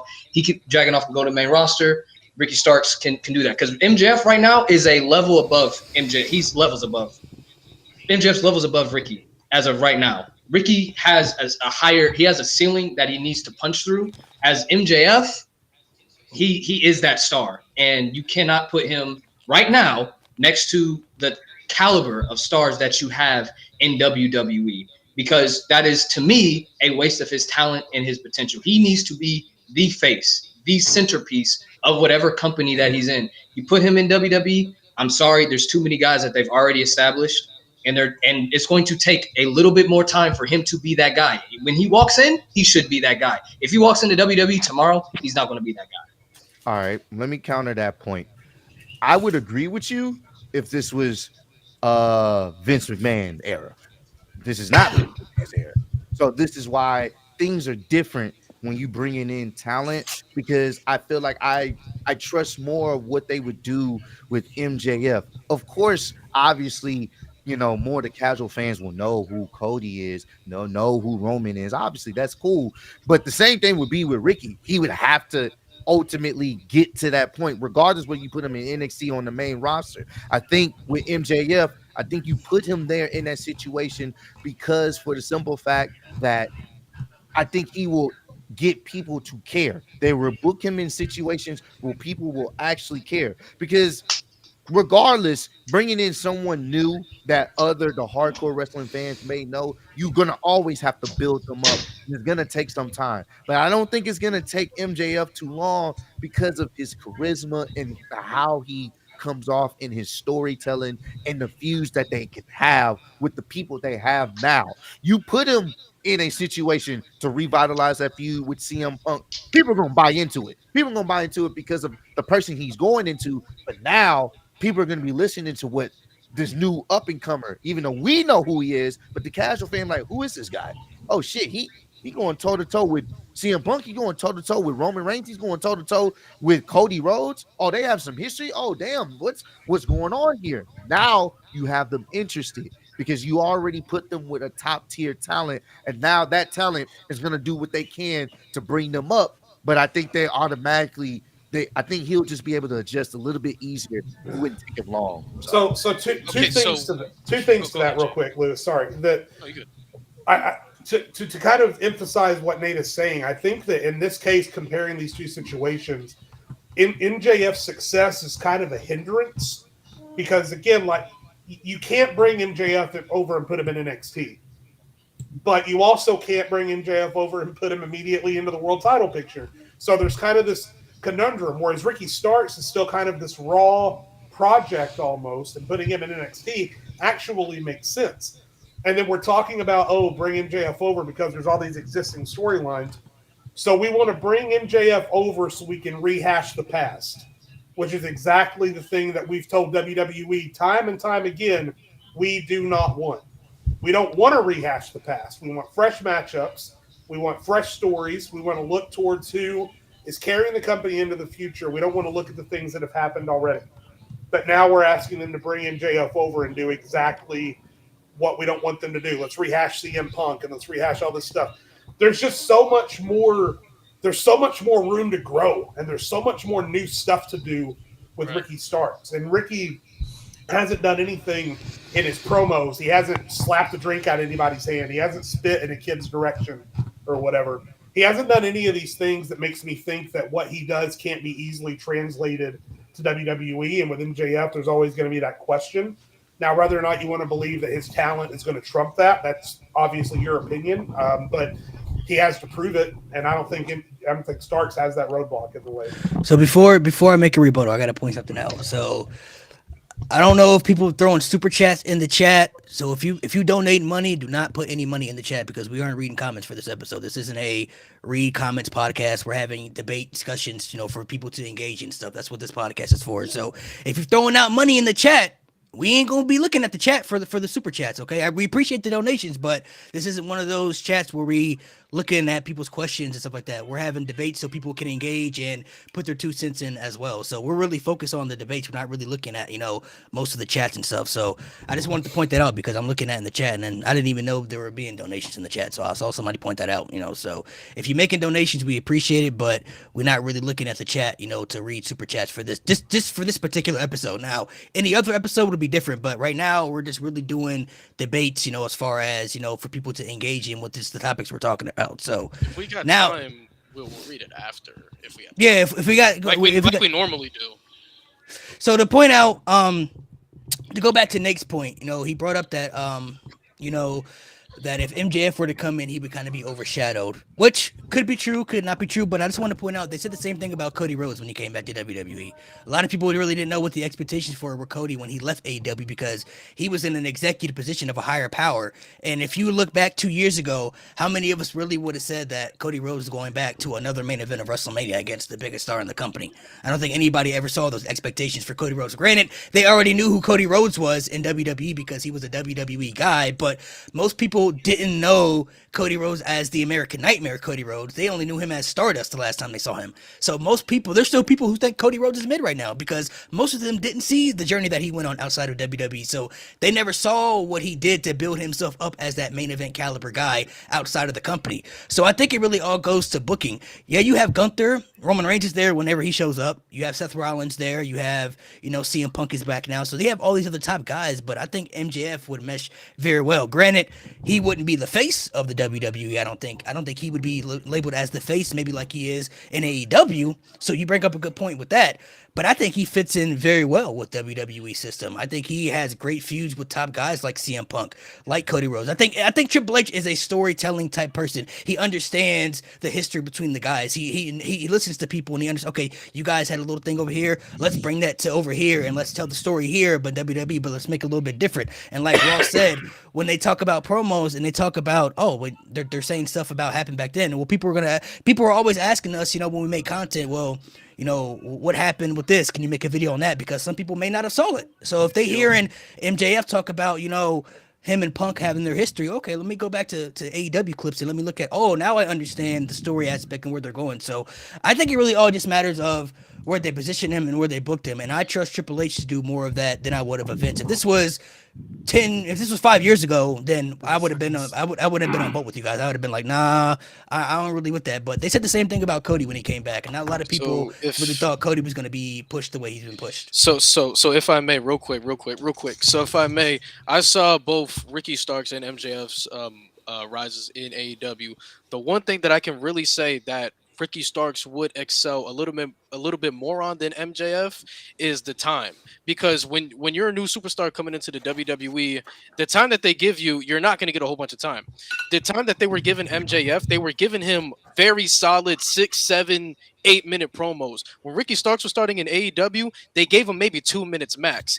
Ricky Starks got over on 2-minute promos, while it took MJF a very long time for him to get over on 8-minute promos. Not discrediting MJF's mic work, but that's what I saw in my observation, that Ricky Starks was able to pull off less, or was able to pull off more with less.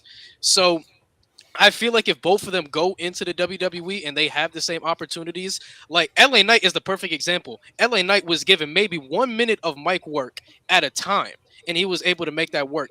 And I personally feel like Ricky Starks, with the situation he was in AEW, he would be able to do that and capitalize on that more than MJF possibly could. Because I think we're all assuming that MJF goes to WWE and he's just going to be this big star right out of the gate. We don't know that.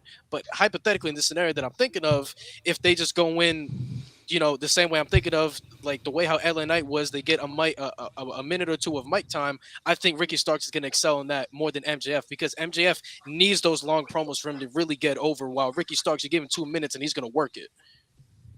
Time. Alrighty, we almost at the 2-hour mark, so I'll give my answer and explain why. Obviously, I think this has been a very even debate all across, but I am going to give the slight edge to MJF, only because the main part that really won me over, because I was really rocking with the Ricky Starks, y'all brought up Cody Rhodes coming in and seeing what he could do. And I think that kind of shows me like MJF could do the same. And then Lewis, even though you brought up great points that Ricky Starks did do more with less, I feel like I feel like MJF, even though he wasn't exact same as Cody, because Cody had a higher position in the company, I feel like Cody and MJF are both similar in the way they like to get their stories across, where they can't do it in 1 minute and two. And just in my opinion, I feel like even with that, MJF, if Cody can be as big, I feel like if Cody can be as big as he is now, I feel like MJF could do the exact same, just heel. Now, he won't be the face, because right now it's still Roman, and maybe Cody can be the face after he wins a Mania. But so I definitely think he wouldn't be the face when he got there. And I actually do agree with Nate that like Ricky Starks, I think, especially if you put him in NXT, he can easily be main event quicker and probably catch These on. two are both Cody guys too.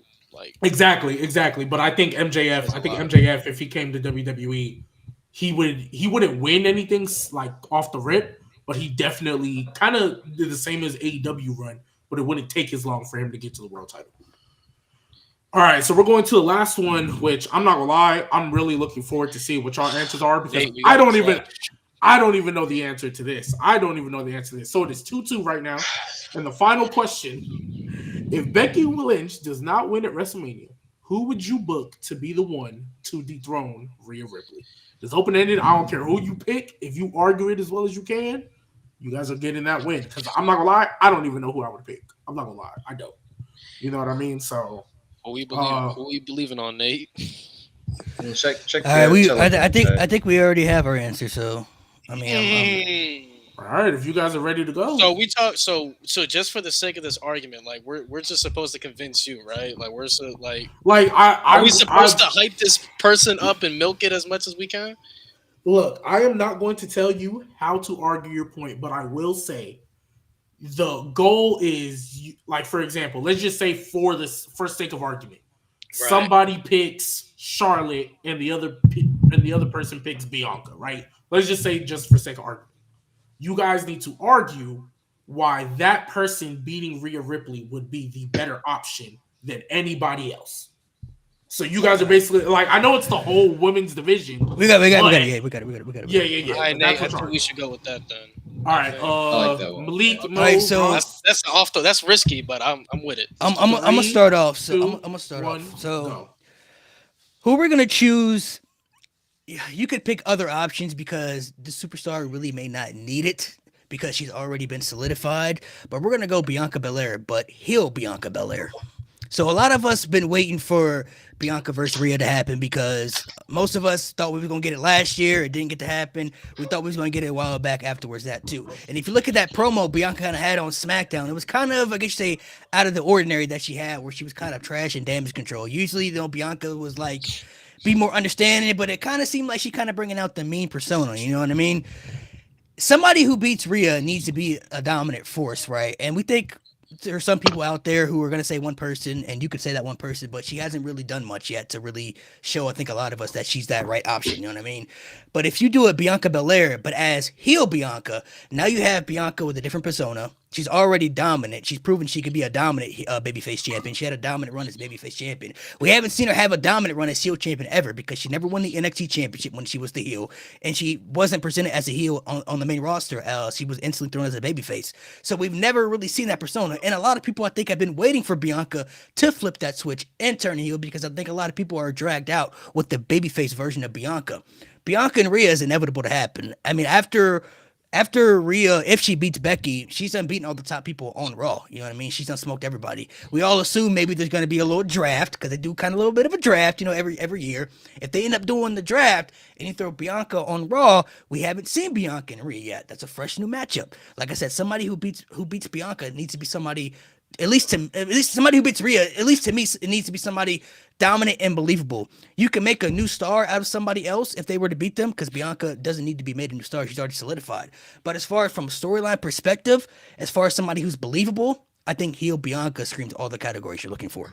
Definitely. I agree with your points. I like how you mentioned talking about her kind of bringing out more of that heel-like persona, even though it's justified with what happened with her with damage control. But the reason why I feel like that fits only because Rhea's going to be a face. There's nothing we could do about that. They have her in a heel gimmick, but she's a face. Where she's by herself, people are going to cheer her. People are going to chant mommy. So there's nothing we can do about that. So WWE most likely will start to play that up as time goes along because she's just overwhelmingly popular. So to counteract that, I think someone that's always been booked as a babyface on the main roster slowly start to descend, not because they just want to be a bad person, because it makes sense. And they can really play off the fact that Bianca feels some type of way because, hey, wait a minute. I've been here. I have more accolades. I've been doing all this other stuff, and people come at me with bullshit, kind of play up to the realism of what's been going on social media. Y'all been coming at me. I've been carrying this company on my fucking back, and then everywhere I go, I hear motherfuckers chanting "mommy" when I know I'm better than her. So you know what? Let's go that route. I'm gonna show you why I'm better than her, and maybe have her do heel-like things to get that heat going. And I think that would be a better route than to just have, saying it be like a face Bianca, because I don't think that's gonna work. So anything you add, Mo? Yeah, y'all kind of stole all my points, but it's all good. I'll make it work. I think this match, the Rhea Bianca match, I'm glad that they've saved it, because heel Bianca brings a different dynamic than we would have expected. Right, Rhea Ripley's already getting over. She's gonna be a babyface. She kind of already is. She's like on the fence, right? I think her and Bianca face, Rhea the face, Bianca the heel, it gives you something more to do than like the obvious. You know what I'm saying? So, all right, y'all got. All right, Nate, You let's guys bring wanna up the pass- big guns, Y'all, Nate. All right. hold on, Big- y'all got a minute. Do y'all want to add to it? I just feel. Go ahead. Go ahead. Oh yeah. Well, to expound on that, you can still now you have that dynamic. You have people invested more in booing Bianca. Then you can set up a Jade and Bianca feud because that's obviously what they're heading down the line. But two baby faces in the situation, it's not going to really be as integral and as interesting as it would be if you have that heel and face dynamic, especially someone that's taking down Rhea Ripley. Obviously, she will probably cheat or do something to that extent, but anybody beating Rhea obviously gonna get a lot more heel heat off top. And I think heel Bianca makes the most sense too because Bianca's had a big downfall ever since she lost the title to Asuka. She hasn't been able to propel back. She was used to dominating. She was used to dominating and winning for a whole year as the champion, as a top face. And then when she lost, she hasn't really been able to get back up to that top. So maybe she needs to feel like, I need to do something different. and for those of us, go ahead. Sorry. No, y'all good. All right. Lewis, Nate. Shout out to All right, Jade. man. Jade had a Yeah, shout out Jade. Jay. Shout out Jay. Shout out Jay. Yeah. So you want to talk about someone dominant? You want to talk Nate. about someone who is believable? Okay. I believe the person to dethrone Rhea Ripley is Shayna Baszler. Shayna Baszler, obviously. The history they have, got it.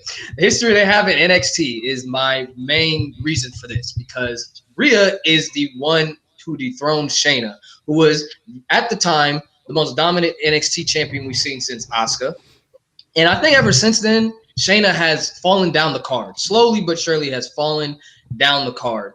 And Shayna can say that is the reason. You are the reason. You, Rhea, you're the reason. Because while you ascended, I descended. I think that would be a fantastic story for Shayna to tell. And Shayna is believable because she beat Ronda Rousey. The match fucking sucked, but she beat Ronda Rousey. You have the Elimination Chamber. You have her history in the Royal Rumble. Shayna Baszler fighting Rhea Ripley. That is a believable fight. That is a believable person I can see choking out Rhea Ripley. Not just pinning her. She can choke Rhea Ripley the fuck out in the middle of the ring and hold that Women's World Championship. I think Shayna Baszler is the perfect choice to dethrone Rhea Ripley.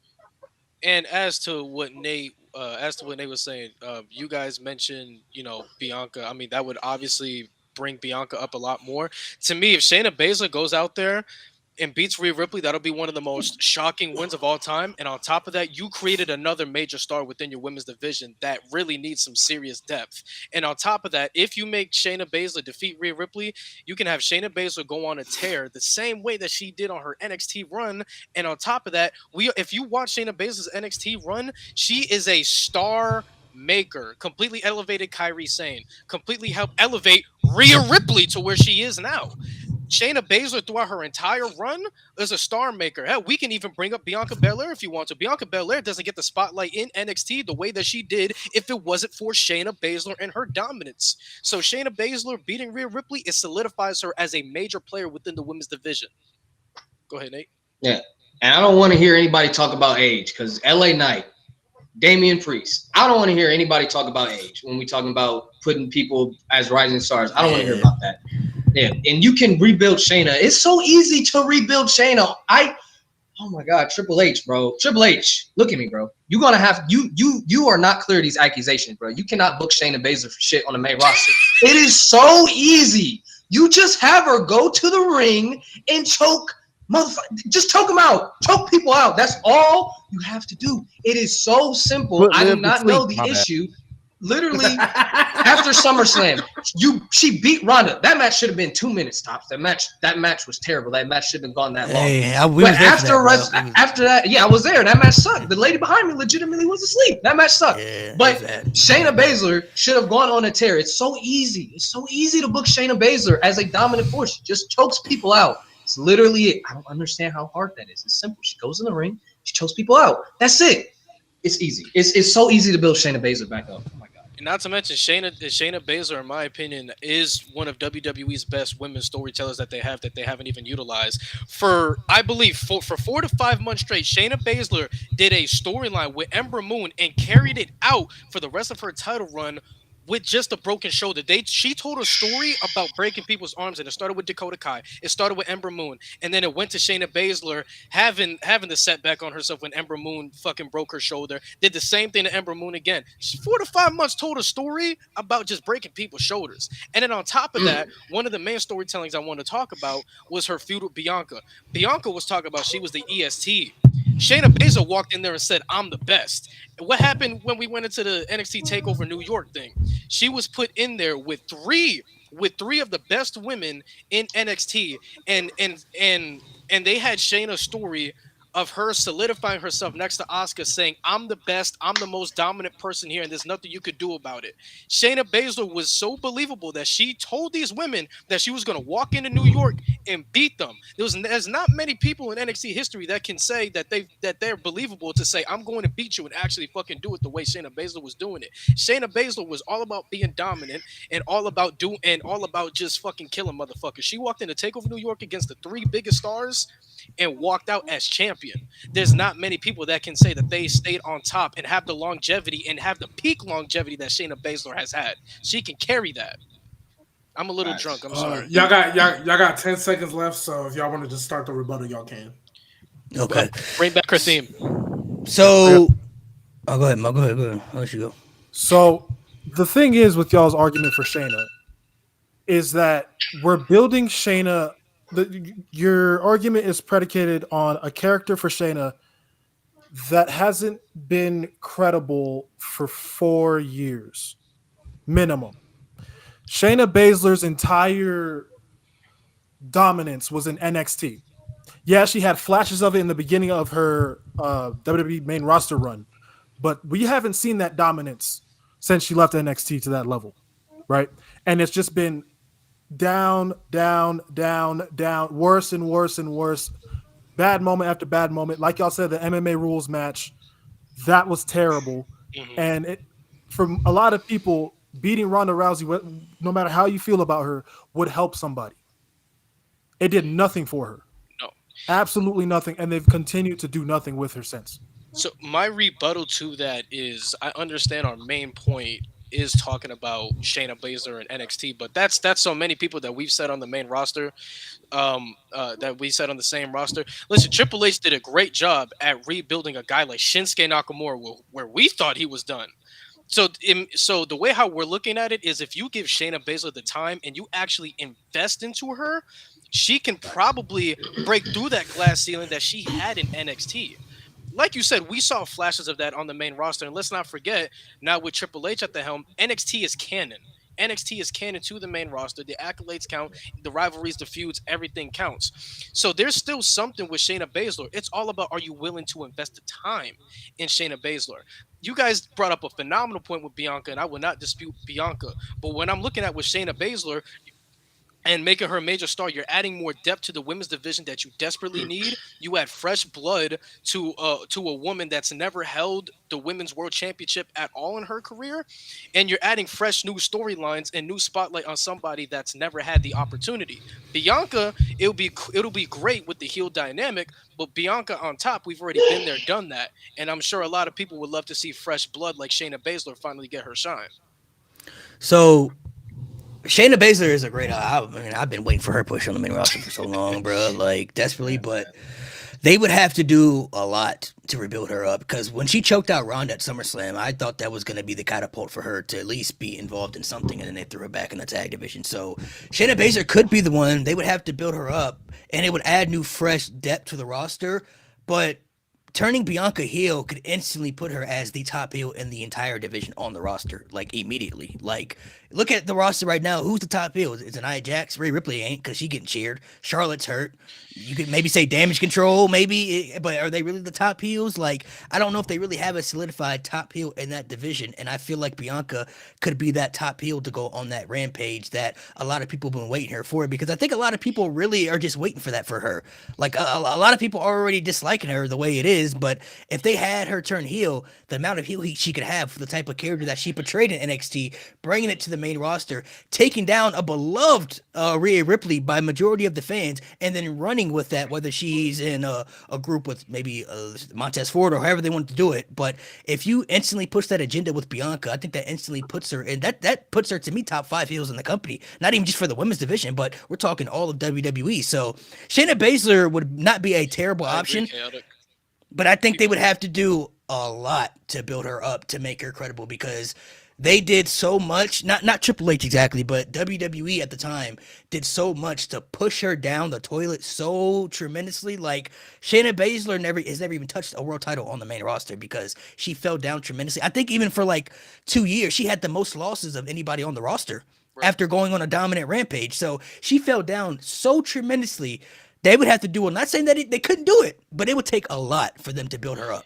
I feel like with I Shayna, think I think Go ahead, you're Nate. Go ahead, Nate. I feel like you guys are putting Shayna in this box as your average woman's superstar. Shayna Baszler is a killer. She's legitimately trained.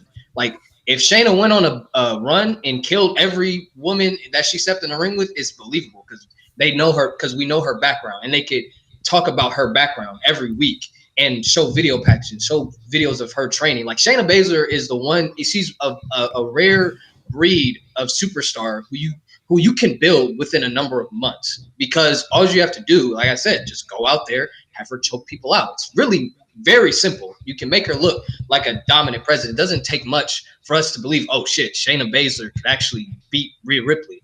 And Triple H, you guys said Triple H is a storyteller. He likes to connect things from the past, from, like, if people have a history in other promotions, he's like, oh, let's rewrite it back. That's NXT story right there. You can have Shayna go on this bloodlust. She's finally had enough, and she wants to beat Rhea Ripley because Rhea Ripley is the reason why Shayna Baszler, at least in her head, is the reason Shayna Baszler fell down so hard. Is she hasn't recovered from that loss. And if you have Shayna go on a rampage for months, you can easily rebuild Shayna Baszler. She's a very believable threat. We're not talking about a Kairi Sane. Love Kairi Sane, but if they treated Kairi the way they treated Shayna Baszler, that's going to take like a year at minimum to rebuild Kairi Sane. But someone like Shayna Baszler, she just come in, kick some people in the face, choke them out. Very believable right there off rip. I also feel like with Shayna Baszler, we're not disputing Bianca. If she turned heel and beat Rhea Ripley, that's obviously going to be great for Bianca. I feel like in this scenario with Shayna Baszler, this is very much high risk, high reward. That's the whole thing with Shayna Baszler. So if we look at her time in NXT, she does something that not a lot of women do on the main roster, and like I mentioned, was elevate people, always making them look strong. She did that with Bianca, made Bianca the beloved babyface at the time. She helped elevate Io Shirai when she came on to NXT immediately. She was out there helping Dakota Kai's babyface run. She was like, Shayna Baszler is that rare breed of a champion that makes everybody look incredibly strong in defeat, and also elevates people every single time they're in the ring, because Shayna Baszler just has that aura about her. So not saying Bianca can't do that, but I feel like if you make Shayna Baszler champion, you have a better chance at making other stars and having everybody else look equal than Bianca as heel. Let Ross take the last. One All right. last Go minute. ahead, dog. All right. Well, to expound on your point, the thing is, yeah, us fans, we know she can go in the ring and she's a dominant force. But once again, it doesn't matter to the casual fans, especially if they have you out here acting like a fucking vampire in a fucking feud. It doesn't matter because now they're treating you like a JAG, just another girl out here that comes from an MMA background that's not Ronda Rousey, Ronda Light. That's it. So when you've been presented as someone as a carbon copy of somebody else, but just not that good, fans don't care. So when we talked about it with Dolph, fans lose interest in someone that they obviously had a lot of interest in at one point because of the booking and the consistency of how they've booked Shayna. They have booked her like a loser. They try to bring her back up, only to book her like a loser in the end. And it hurts to make it believable in her right now taking down Rhea Ripley. It's just not going to work. But hey, I'm all for her to get that opportunity. Triple H, you got to do something better with her, man. True. Okay. So This is the tiebreaker, right? Yeah. yeah. This is it. No moment or two. Yeah, so first off, saying Bianca as a heel, I loved because that kind of changes how we view that title match and that title win. It's Bianca as a who's I believe Malik, I believe you're the one who said it. It puts Bianca as that next top heel, which they technically don't have. If they want to be technical, it's Io. And you know what I mean? I guess you could say it was Bailey before this. So yeah, they would need that. They would need that top heel. I love that point. Was that Jade? Well, He said, tell Mo to take that ugly ass shirt off. Yeah. Oh, I said that, I think Man, that's Jade. learn That's to Jade learn. Oh, Burner. okay. Jade's Burner. No, But hey, also too, y'all bringing up Shayna. I think y'all's explanation for Shayna is kind of makes sense because if you book her as how Nate was explaining, you just choke people out, do that for a couple months, and then she's finally ready. I think the storytelling aspect of it, and especially that Triple H loves tying stuff together. I mean, even though y'all referenced that Bianca promo, her turning heel, that was technically tying a storyline together, saying, Naomi, you haven't been here. This is something that I had to deal with, so I don't really feel bad for her. This is something she has to lay in, just like when Jey Uso went over to Monday Night Raw. And it was like, no, you still got to deal with your consequences and so on. So that's Drew's whole motivation. So I'm going to give it to Shayna only because I feel like you add if you build Shayna up correctly with the storytelling, I think you add another top star as opposed to just make another one bigger. I think you add another top star in, and I think Lewis, you might have said that in a women's division that really needs the depth.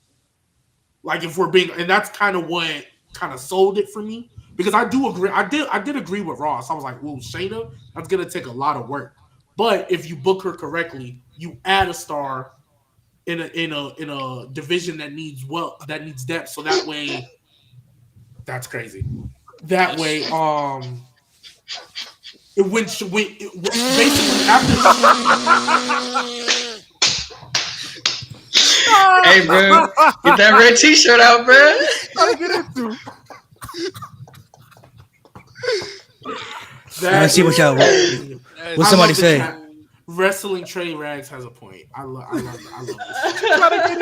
You got. I'm not gonna lie. Jill Cheese. That was amazing. That was amazing. But yeah, I feel like Shayna Baszler, she would add. You add to the depth. It's another star, and that way, after she has a run, she can do stuff without the title and still feel meaningful. So that's why I gave it to Shayna. But I'm not gonna lie. Heel Bianca. That threw me instead off of beef. guard. Nah, bro. Yeah, that was tough. Because instead of BFAB, I wanted BFAB to be Bianca.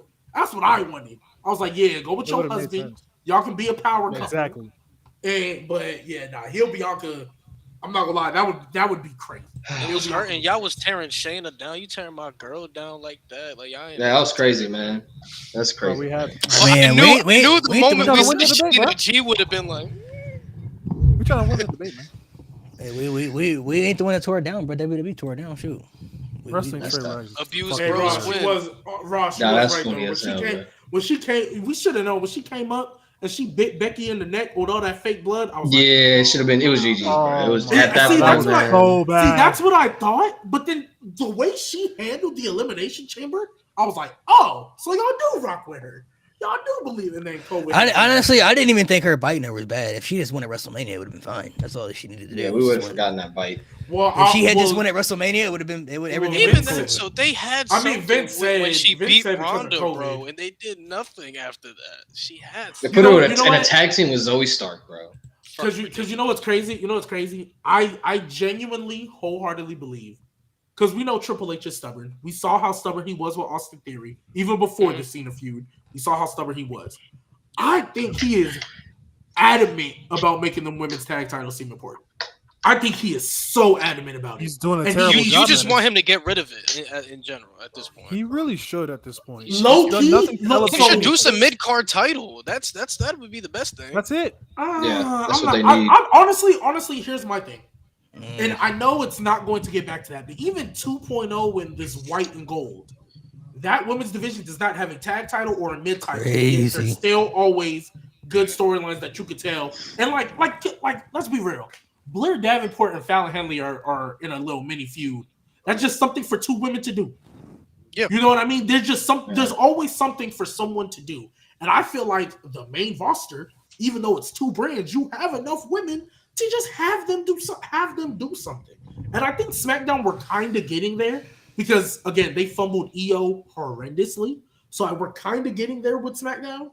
And Raw, like honestly, everybody's kind of in the same vortex right now. But you can do something with these people without the tag titles or without the mid card. Like you can do it. So Like, you before wanna we make head them up, super chats? yeah, I don't even know where they are, bro. They long gone, bro. So Oh, it's I don't not know. like StreamYard where we have a. Nah. Oh yeah, Nah, y'all nah. kind of fucked. I ain't gonna lie. No. So to end it off, we could take a few questions if you guys are cool with it. I feel bad because it's super chat, so we'll take a couple. Shout out to Ross for coming through. Also live on his channel. We had 1,000 people in here at shout out one to point, Ross. man. So we had 1K people in here at one point, man. So Sir. appreciate Ross for coming in, allowing his channel to be a part of our channel. So if you guys want to drop a few questions, we can answer a few questions for you guys real quick before we head off here. do y'all really think Raw is barely watchable? Because he's not Matthew. No, Raw's better than Matthew's behind- SmackDown. Yeah, I was about to say like Raw's, yeah, Raw's pretty good. I ain't watching SmackDown without the episode of bloodline is SmackDown. unwatchable. I ain't watched an episode of SmackDown for like 4 months. I enjoy both. So I mean, I enjoy all of WWE, NXT, everything. I'm enjoying everything right now. That shit's great, the only man. problem with SmackDown, especially if they're gonna have the Bloodline doing 40 minutes, bro, they're pulling an AEW right now with their women's division. That's the only thing. This is the They first really question are. I've seen. Yeah. Who got the most banger theme song right now? Edge. Voices. Right now? Are we going Right one now. by one? We going one by one? Mr. Copeland. If we okay, we said the most banger theme song. If we talking all time, Randy Orton. If we talking right now, Randy Orton. So Yeah, I mean, I'm I going mean, Edge or Metalingus. If we're going Metalingus right, by far. if we're going right now, I say Broken Dreams, and I was all time Broken Dreams. hey man, all I know is Let's Light It Up was pretty crazy. Get the fuck out of here, bro. We said All some right, bangers. bro. You mentioned mid. let's slide it up. Let's yes, relax. sir. Mid as Yes, fuck. Let's sir. relax. Fire Mid-ass theme, bro. theme. Fire theme. Oh, Ross, you got an answer, Ross? Trick. Hey, I'm not gonna lie, Trick Williams, that's got to be the best one in WWE right now. I have a No, confession. yeah. It's more of the chance, though, bro. It's more the chance. I have a confession. Every time I'm in the car and I'm driving, I just tend to turn on Trick Williams music on YouTube with the ad libs, and I be getting turned for no reason. Okay, I thought I was the only one. What? Okay, I thought I was the only one. All right. Headphones wanna blasted admit and that. everything. I be in the window like, Yep. That's crazy. Yep. To go to a couple more, we're here. I got a couple more that we'll throw out there. Oops, just went away. who's the most? Who's the most underrated wrestler that should have been a main eventer? Good question. Most underrated wrestler that should have been a main eventer.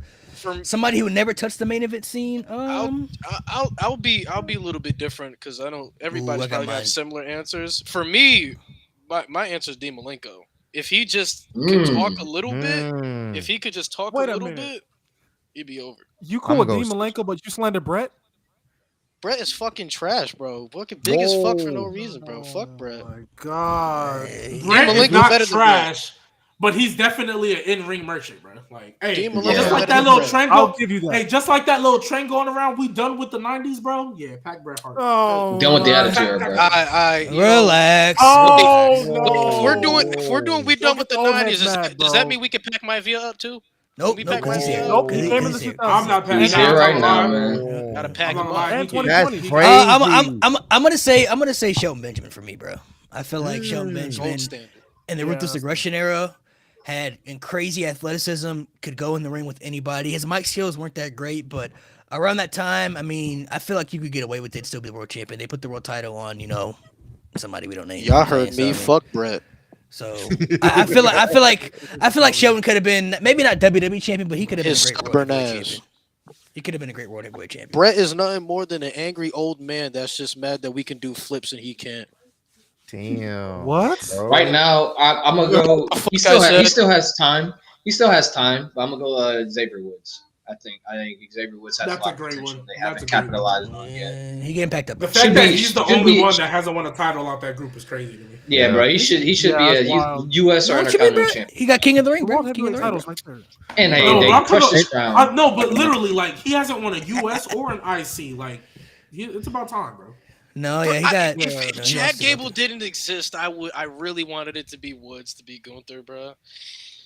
That'd been so good, bro. I was there for that match they had at SmackDown. Ross, you got an answer real quick? I was the biggest Xavier Woods fan in the crowd. Probably go with Cesaro. If he was just better talking on the microphone, I think he'd be fine. But it's just his microphone skills are not that good, but his in-ring skills is just Crazy. Wait, who'd you say? fucking phenomenal. Cesaro. And he could connect with the crowd because Vince was like, he doesn't connect with the fans. I was like, they Nah, made a he whole was- And he second. did it all the time. He was Like, over. he did it, Yeah. bro. Like, he If could he connect. just Like, the had- fans loved him, bro. If he just had just a little bit better on the microphone, I think he would have been Yeah. fine, bro. This one right here. What's the hill you're willing to die on regarding pro wrestling? Oh, Oh, God. Go wait, ahead, do you- bro. Oh, go ahead. That Go ahead. Go ahead. that last one, go ahead, bro. Go ahead, bro. Clip Ross, you want another clip, Ross? Man, Yeah, bro, outside. right now on Twitter, I have all these fucking little virgin crybaby losers just getting mad, and I love it. So keep sending them. I'm actually gonna make a video about this because I'm gonna double up on what I said. But I will say this: if there's a hill I'm gonna die on, I'm dying on that hill today. I'm gonna switch it up. I'm gonna switch it up. I'm gonna switch it up because I'm making a video about it. So I'm gonna switch it up. Oh, okay. Okay. If there's another hill I'll die on per se, I'm gonna have to go with. I'm really trying to think. All right, some people are gonna get mad at me. I don't really be caring too much for the Kenny Omega, Will Ospreay style of matches. I'm gonna just be honest. I know some of That's y'all fair. are gonna be like, That's "Oh fair. my Wow. god, Oh, shit. they're putting on some of the greatest classics," and it's cool. It's cool, but me personally, I think they're okay matches, but it's a lot of the stuff. It's a lot of things when you really break it down in the sense of wrestling. Like it doesn't make sense that this nigga then did 20 different flips and then he no-sold a move only to get back to no-sell another move to kick out at one. Now I get it. There's a fan base for that. And some of the stuff do be kind of pretty tough. I'm not gonna lie to you, but for me, when I'm sitting down watching a wrestling match, I'm not gonna remember it because it's mostly just a whole bunch of cool moves, but the story ain't there for me. So that's the hill I die on. I think they're fantastic wrestlers in their own right, but at the same time, for me, it's not something that I'll be like, oh, I'm gonna give this a 5-star classic because it's just personally not something. Yeah, the only to- things I'll say about kickouts at one, I feel like that should only be saved for like ultimate underdogs, like the baby faces who just walk, like a Daniel Or like a Bryan monster. during the Or a Yes monster. movement. Yeah, that too. But like Daniel Bryan during the Yes movement era, if he kicks out at one, I'm not buying my time. I'll probably get hyped. You know what I mean? Like, Yeah. I'm just not the biggest And to piggyback off that, I enjoy those matches, but I'm not a fiend for those matches. There to we go. me, like everyone talks about, like they go back and watch matches over. I honestly, bro, matches are cool with me. Like I enjoy watching wrestling. Like I like to see two dudes beat the shit out of each other and like Yeah. do all these flips and stuff. That's cool. I'm a promo and segment guy. Like that's the stuff I eat up. I love that stuff. Like Mhm. a match is cool. You can have a 5-star match, but if you have I'd rather see a 5-star promo than a 5-star match. To be honest, I don't mind the Ospreay and Omega. Yeah. Like Ospreay Takeshita, that match was incredible, and I No, that love was- that it match. was a I good ate that match. shit up. That was a good match. But when you have a card full of that style of wrestling, it does get a little No. tiresome. And I'm like, all right, we get the point. These guys can wrestle, and I know there's a fan base for that. I understand that AEW they have a good fan base with that, and they made a lot of money off that. And I'm not trying to like say like, oh, you guys are fucking nerds for liking that. But I'm just saying my personal style. The reason I gravitate towards WWE more is because they do more segments, they do more promos. There's more character work in there, and the wrestling's there too. But they focus more on that stuff, and that's why I tend to always just gravitate more towards WWE. I like AEW. I like the direction they're going in. Don't get me wrong. I think Ospreay and Danielson is going to be a fucking phenomenal match. Like it's going to be great. They're going to have a lot of great matches this year. It's just not my. So cup what? of tea. Everybody else run through their hill. Mo, what's yours? Go ahead, Mo. For me, the Ruthless Aggression era pay-per-views clear the ones of the Attitude Era. Mm. First of all, let's start with the WrestleManias. We're done with Every the night. WrestleMania Yes. of the Attitude Era almost ethers every single Attitude Era WrestleMania.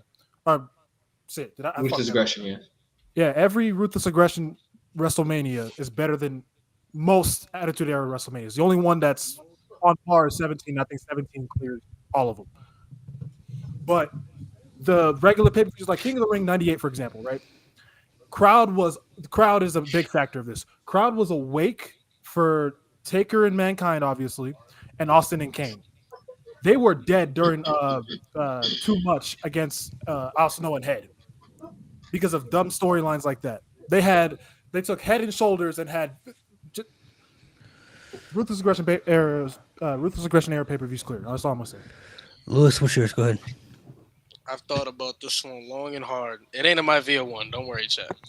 I've thought about this one long and hard. I'm shocked. And I've come to the conclusion that the WWE in-ring performer Mount Rushmore, and this is just WWE. I think the three, I mean, you can obviously go about it how you want to go about it. For me, obviously, the first three would be Shawn Michaels, Eddie Guerrero, and Seth Rollins. Those are the three I have. To me, the man that takes the fourth spot in WWE's in-ring Mount Rushmore list is Gunther. Oh, And another hot take to add on top of that. Oh, I don't know about all By that the time, game. by the time his career is That's over, a lot.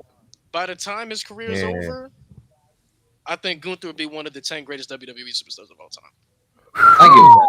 I give it I that. mean, that one is I mean, cool, that's but the not a in-ring, bad hill to die on. yeah, the in-ring, I can't get mad at you. yeah, facts. But Well- the in-ring performer one, I don't know. But No, that's Yeah. G, throw yours out there. and I'm That's gonna- crazy. yeah, I'll It's just not have a my bad hill, three. but I'll just have.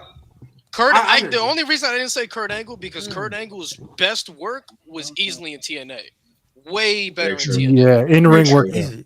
Easily, In ring It's on them perks, bro. in TNA. That's why I didn't say Kurt Angle because Kurt Angle didn't have his Somersaulting best off fucking matches. stages Hey. and shit. I Come hear you, but HBK per angle, different days, still, bro. I still think he should be in that thing. But either way, so my three hills that I will always die on. First off, Samoa Joe should have won at Great Balls of Fire. I don't care. You could have still had the Fatal 4-Way. Samoa Yeah. Joe should have won at Great Balls I of agree. Fire. Yeah. Two. He said Edge. Get the fuck out of here. Wait, Um, what happened? Somebody said Edge. No, Fuck go, outta go, here. go, go, go, What was my second one? I forgot my second one. But so the other one, the last one, NXT Takeover New Orleans is the greatest pay-per-view WWE's ever had. Oh yeah. I don't know Better about than it. No lie. I will watch that over X7. I'm sorry. I will watch that over X7. I don't care. Ah. Wait. You're I don't watching. know, Wait, bro. you're watching New Orleans over X7? Yes. Dap me up, nigga. Dap me up, man. Dap me up, man. Yeah, I'm watching New Orleans over. I don't I'm watching know, New Orleans bro. over. I ain't gonna lie, bro. I'm on the same boat with y'all, bro. I ain't gonna lie to you. I don't know, bro. That's not Take an up- L. That's not an L. Take over New Orleans was. That's not a terrible. that's not an L take though. That's not an L take. Bro, It's not a take horrible over take. New I'm not mad Orleans. at that. Oh, yeah, Bro, yeah. take over New Orleans. Only- No, only- I'm with only you. It's the reason- one that Only made me reason I'll fall in say love with that is NXT. because you could point Yeah. out maybe a few things. I know y'all about not X7. saying Randy Orton for Hold on, hold in-ring on. performing. Get the fuck out of here. Hey, I when know he's- when Randy he's Orton's a awake, great performer. He's a great performer. He's When he's he's a awake. great performer. Only reason I'll say NXT over X7 as far as I watch is because there were no bad flaws for Takeover New Orleans. Every match, every story. It was You could perfect. point out maybe a couple of things from 17 that you could skip over. You know what I'm saying? I'm not skipping That's over anything for Takeover New Orleans. NXT bro. Takeover New That is Orleans true. is the greatest pay-per-view they've ever had. So And Nate, mixed with the Over fact that Takeover New York, though? WrestleMania, It's either Yes, that over- or over Takeover New York. New Yes, York. yes. Over But New they're York, both- over but New they're- York. they're Yes, both yeah, S yeah, tier. yeah, yeah. They're That's both my S favorite tier, I takeover. though. respect that. They're both S tier though. They're both go, That's my favorite Nate, takeover. Nate, you throw out yours and I'm gonna throw out mine. Nia Jax saved the Raw Women's division. I'm dying on that hill. She saved the damn division. There, you look at October till now. What was Becky Lynch and Rhea Ripley going to do from then? Literally, Nia Jax was the glue she was the factor that kept them apart. That's all I got to say. That's an interesting take. I'm gonna throw out 3 of mine, and I don't care what nobody says, bro. Hulk Hogan versus Ultimate Warrior, top 5 WrestleMania main event ever, bro. Braun Strowman is the biggest fumble WWE had in any superstar in the last decade, bro. I don't care what nobody says, bro. The fact that they messed up that man's Fair. career and they couldn't revive it is atrocious. And last one, even though it kind of pains me a little bit to say it, Roman Reigns is the better world champion than John Cena ever was, bro. Whoa. Single reign, I'll give you, but overall, no. Yes, overall, yes. Better Hey, world you champion. know what's Reigns, crazy? yes. You know what's crazy, Mo? This John reign- Cena's a 16-time world champion. That means he lost that thing 16 times. Bro. This Man, that's scripted. This tribal chief reign is better than any world championship run John Cena had in his entire I agree. career. That is Damn. definitely, we have to that- include that the is first definitely three. facts. That We is have to definitely include the facts. first 3, though. We have to talk about the first 3. The Come first on 3 are great. Roman Reigns' title reign is better than those. now. Huh? From better than December those. to Talking about Royal Roman. Rumble? No. Yes, Yeah. Roman Reigns. Oh, is you're tribal talking chief. about The you're tribal talking chief. about Yes. Roman Reigns' first 3 title reigns, like as big dog. No, I'm talking about the tribal. I That's said what the I'm tribal saying. chief. The tribal No, I'm chief. talking about Mo. I'm talking All right, about. no, Mo. he's talking about. I think he's saying this reign is better than all of Cena. I'm saying the I get it. tribal this chief reign's reign. better than all of them. The tribal chief reign. But overall, Overall, no. Yeah. Yeah. but that- tribal chief, absolutely, yeah. yeah. Tribal Chief Roman Reigns. Yeah. Some people would definitely disagree, but nah, that's a good one. That's a good one. A lot of people, if I'm being honest, a lot of people only going to disagree because of the nostalgia factor. Because John Cena came before Roman Reigns, and they love John Cena. Word life. John Cena is my all-time favorite wrestler, bro. He's the one. He's the only wrestler I ever wanted to be like as a kid. There's the only wrestler. But real can recognize real. This run that Roman's had, he's had better stories, just as good matches, character work top tier, and he's uplift people in the story as well. And I don't know if we've ever seen a story that we can remember, but every time the story got dry, you thought it was over, they managed to revive that shit and make it good again. I don't know how they've done it so many times. So can I That's trigger? true. Can I trigger chat again? I have another one. Good. Chat, get your dicks out your hand for this one, bro. Because yeah, y'all Oh, gonna be here we mad as go. fuck. That's crazy. When it comes to the 4 horsewomen, Oh, Sasha Banks is last. Sorry to tell y'all that. No, she. Oh, actually, yes, she is. You're right. You're Sasha right. Banks You're right. last. You're right. I didn't She say is last. Mercedes. I She didn't is say last. Mercedes. I said Sasha Banks. Sasha Oh, Banks is Sasha Banks. Sasha Banks Okay, last. okay. Yeah, I Sasha can't Banks. get Not it. Mercedes. It's No. Mercedes. I didn't Not say Mercedes Mercedes. Monet. Listen. Sasha Banks is Sasha last. Banks, You're I right. can't get Banks mad. last. You're absolutely right. You Listen, want to know why she's no, I- last? You want to know why she's last? Good. She's the only one. Let's keep it a buck, y'all. She's the only one that, as a champion, was forgettable. She's the only one. No over Rumble win. Charlotte too, though. She I don't doesn't know. even have What the is it? Mania win. No. One Hey, if you important wanna Charlotte say- Flair no. reign. Name me one. Charlotte had like the longest Divas to Women's Championship reign before did. before She before anybody She else did. did. She did. She did. And That how was She did. before Charlotte It was was Ric She Flair did. kissing Becky But Lynch. That's the bro, most no. memorable thing about that. When before Charlotte became the all I do is fight for titles merchant, Charlotte was a great champion, bro. She was just a heel.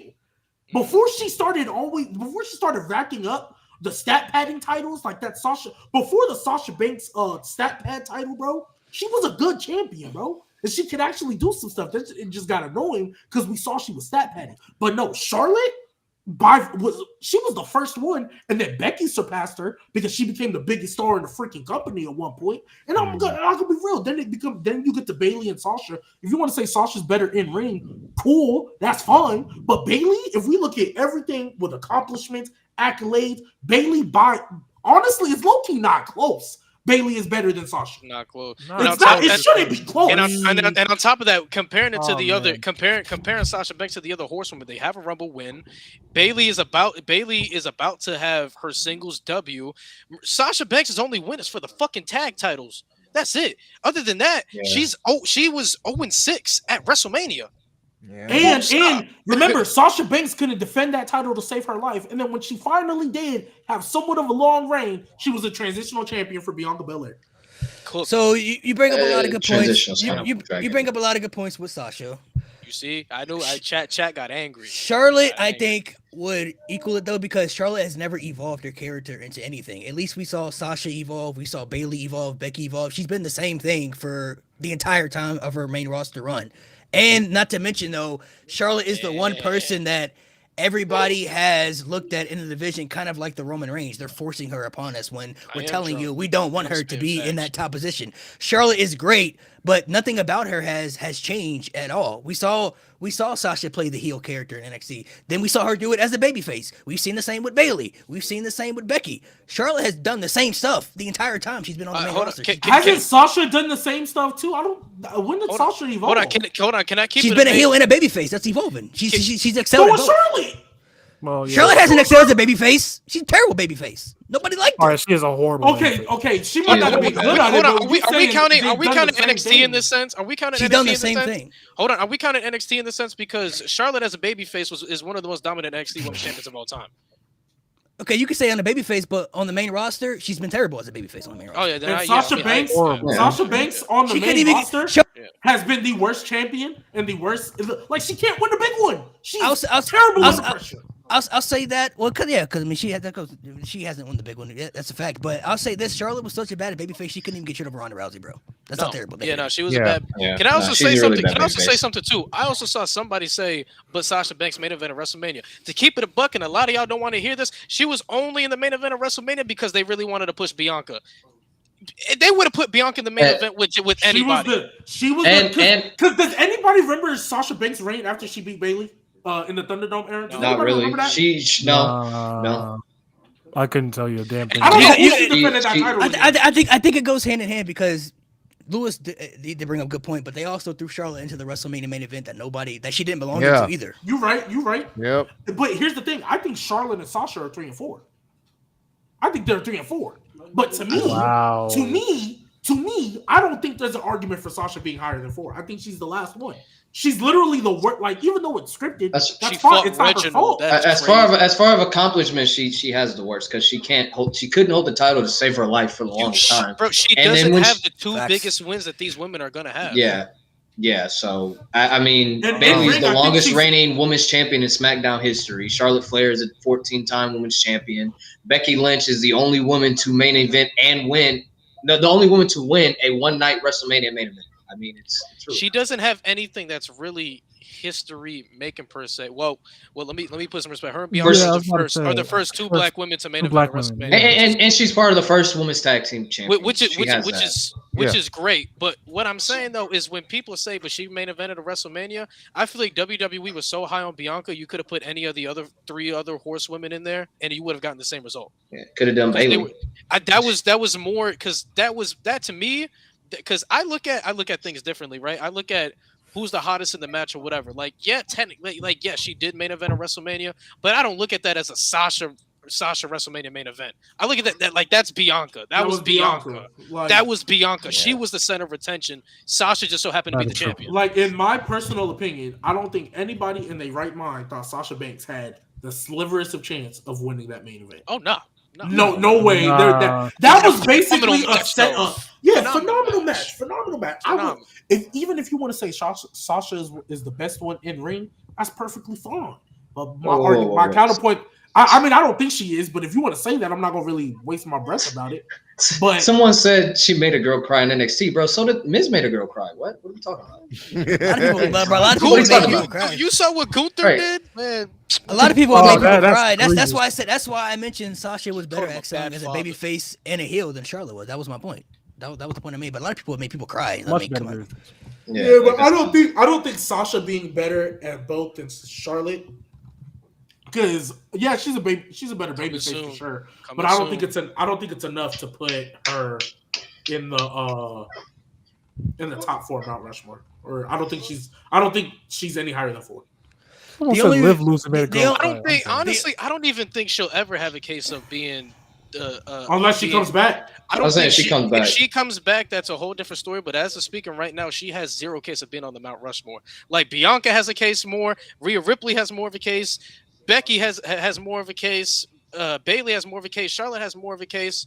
Shit, it is. I'm What not it is. gonna lie, because when we As far look at as what? Just the Mount overall, Rushmore just the Mount Rushmore. The Oh, the women's Mount division. Rushmore. Oh, that's all the 4 women to me. They're all the Mount Rushmore. All 4. No, I don't think so. Because Nah, I think by the time Bianca's career is over, bro, she's If you ask me, she's kicking Hill- Sasha right off that mountain. Hill facts. Moon Dion. It depends if Sasha comes back though, because she comes back. If she comes back, that's a different story. We're Yeah, talking we're right talking now. about as But of Hill- right Well, Hill- when she comes back eventually. A Hill Like I said she Mona would. Dion, Bianca already surpassed Sasha, in my opinion. Yes, she did. She's Whoa. over. She's I'm over. not gonna lie. Honestly, I'm not gonna lie. as far If we as keep it a buck- her position, number one, her position in the company, by far, absolutely, she surpassed Sasha by far. Yeah, position, they yeah. pushed her so much better than This Sasha. is just for Banks. WWE guys. They actually care. They actually care about Bianca. Number one, No, yeah, and her facts. accomplishments trump Sasha Banks. They do. I'm not gonna lie. Y'all can keep going. You can say she surpassed Bailey, and if you really want to keep it a buck, other than that stat pad 16-time world champion, What? That's gonna be hard. It's gonna be hard. That's it's hard. gonna hard, be. That's hard. It's gonna no. It hasn't you're right. Give her happened 5 yet. years. Give her 5 years. What's Just your- give her 5 Why- years. what's your stance, Nate, dog? Nate, You've Nate, been I'm not quiet, gonna lie. Ross. What's your stance? Nate, I'm not gonna lie. She doesn't need 5 years. She just needs one heel run.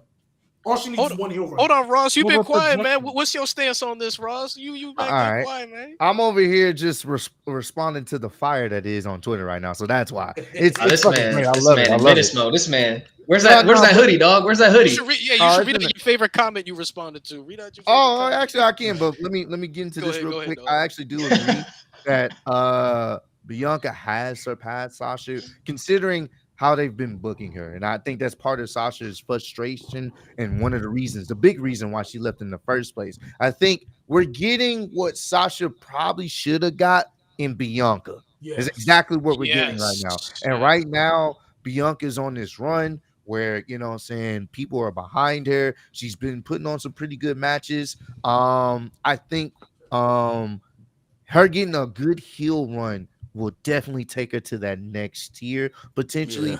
because now you can have that dynamic in the sense of seeing for the main roster crowd, like the casual audience. Now they get to see someone that they've been cheering and loving for a while actually go rogue and do some heel like things and expound on that. So I think right now she's on a really great run, and I'm hoping that at some point they pull the trigger on her being a heel, because I do think outside of Charlotte, and thinking about Charlotte, we can all agree she can have some great matches, bro. She be having Yeah, some facts, fucking facts. great Yeah, matches. for sure. I may not like how many times they've given her pretty much the championship off her name, but she can wrestle her ass off. That's one thing that people can't say. And she be putting on some classics. That Rhea versus Charlotte match on paper, it sounded good. The execution, the story, no one gave a fuck. But when the match happened, if it wasn't for that tag team bloodline match, that would have main evented. And it should have main evented because it was that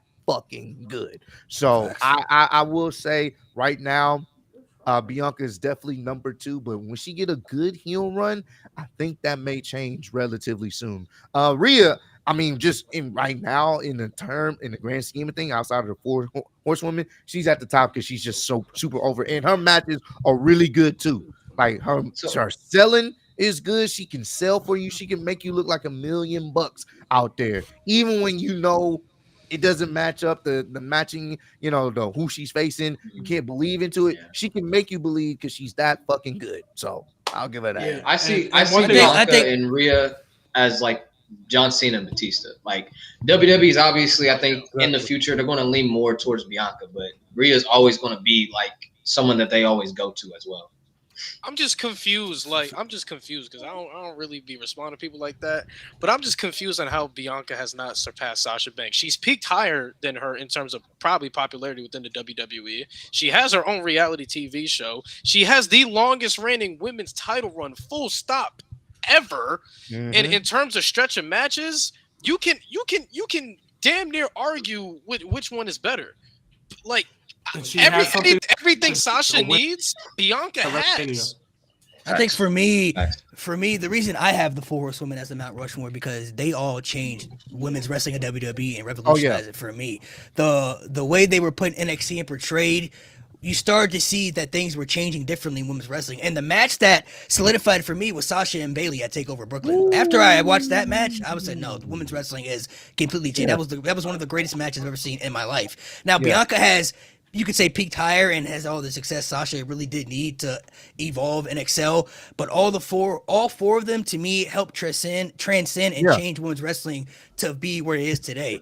They all helped revolutionize it when they were calling it the women's revolution in that era. They all played their part into doing that by having great matches, telling great stories. Some of them had better booking than others in the end, but they all 4 portrayed themselves, and solidified themselves to be the 4 catalysts.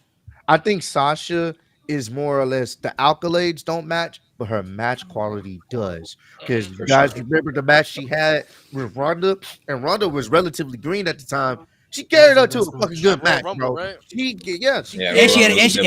And Ronda fucked up her shoulder in that match too. That's what people didn't know. She carried her to a pretty good match for someone that's relatively green in the ring, and she, even though on paper you're not gonna buy that Sasha could actually beat Ronda, but they made it looked believable and it worked, and that's the testament. And I will give credit to Sasha, even though the accolades don't show, she's had some really, really good matches. But if we're just going off of accolades, popularity, and where it is now in comparison, I hate to say it, and they're both great, but Bianca now. I'm taking everything into account, not just the popularity, not just the accolades, not just the match quality. Because I think, especially when we talk about this current day 4 Horsewomen and all that stuff, they all got it. But I when I look at everything into account, I think a lot of the big thing, mainly because I see people in the chat and just what you see on Twitter and all that stuff. I feel like people with Sasha, they think she's higher than what she is because we expected her to be higher than what she is. That's what we assumed was going to happen. Because remember, the only person that got left back, was Bayley.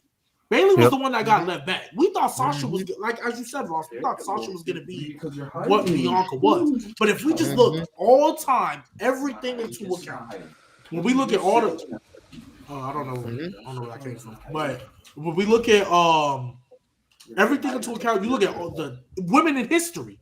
Right? Women in history, you take everybody into account. I can argue Becky being in that top 5 for sure, no questions asked. I can argue Charlotte being in that top 5. Bayley's getting there. Let's see what this next run does because I think she's winning.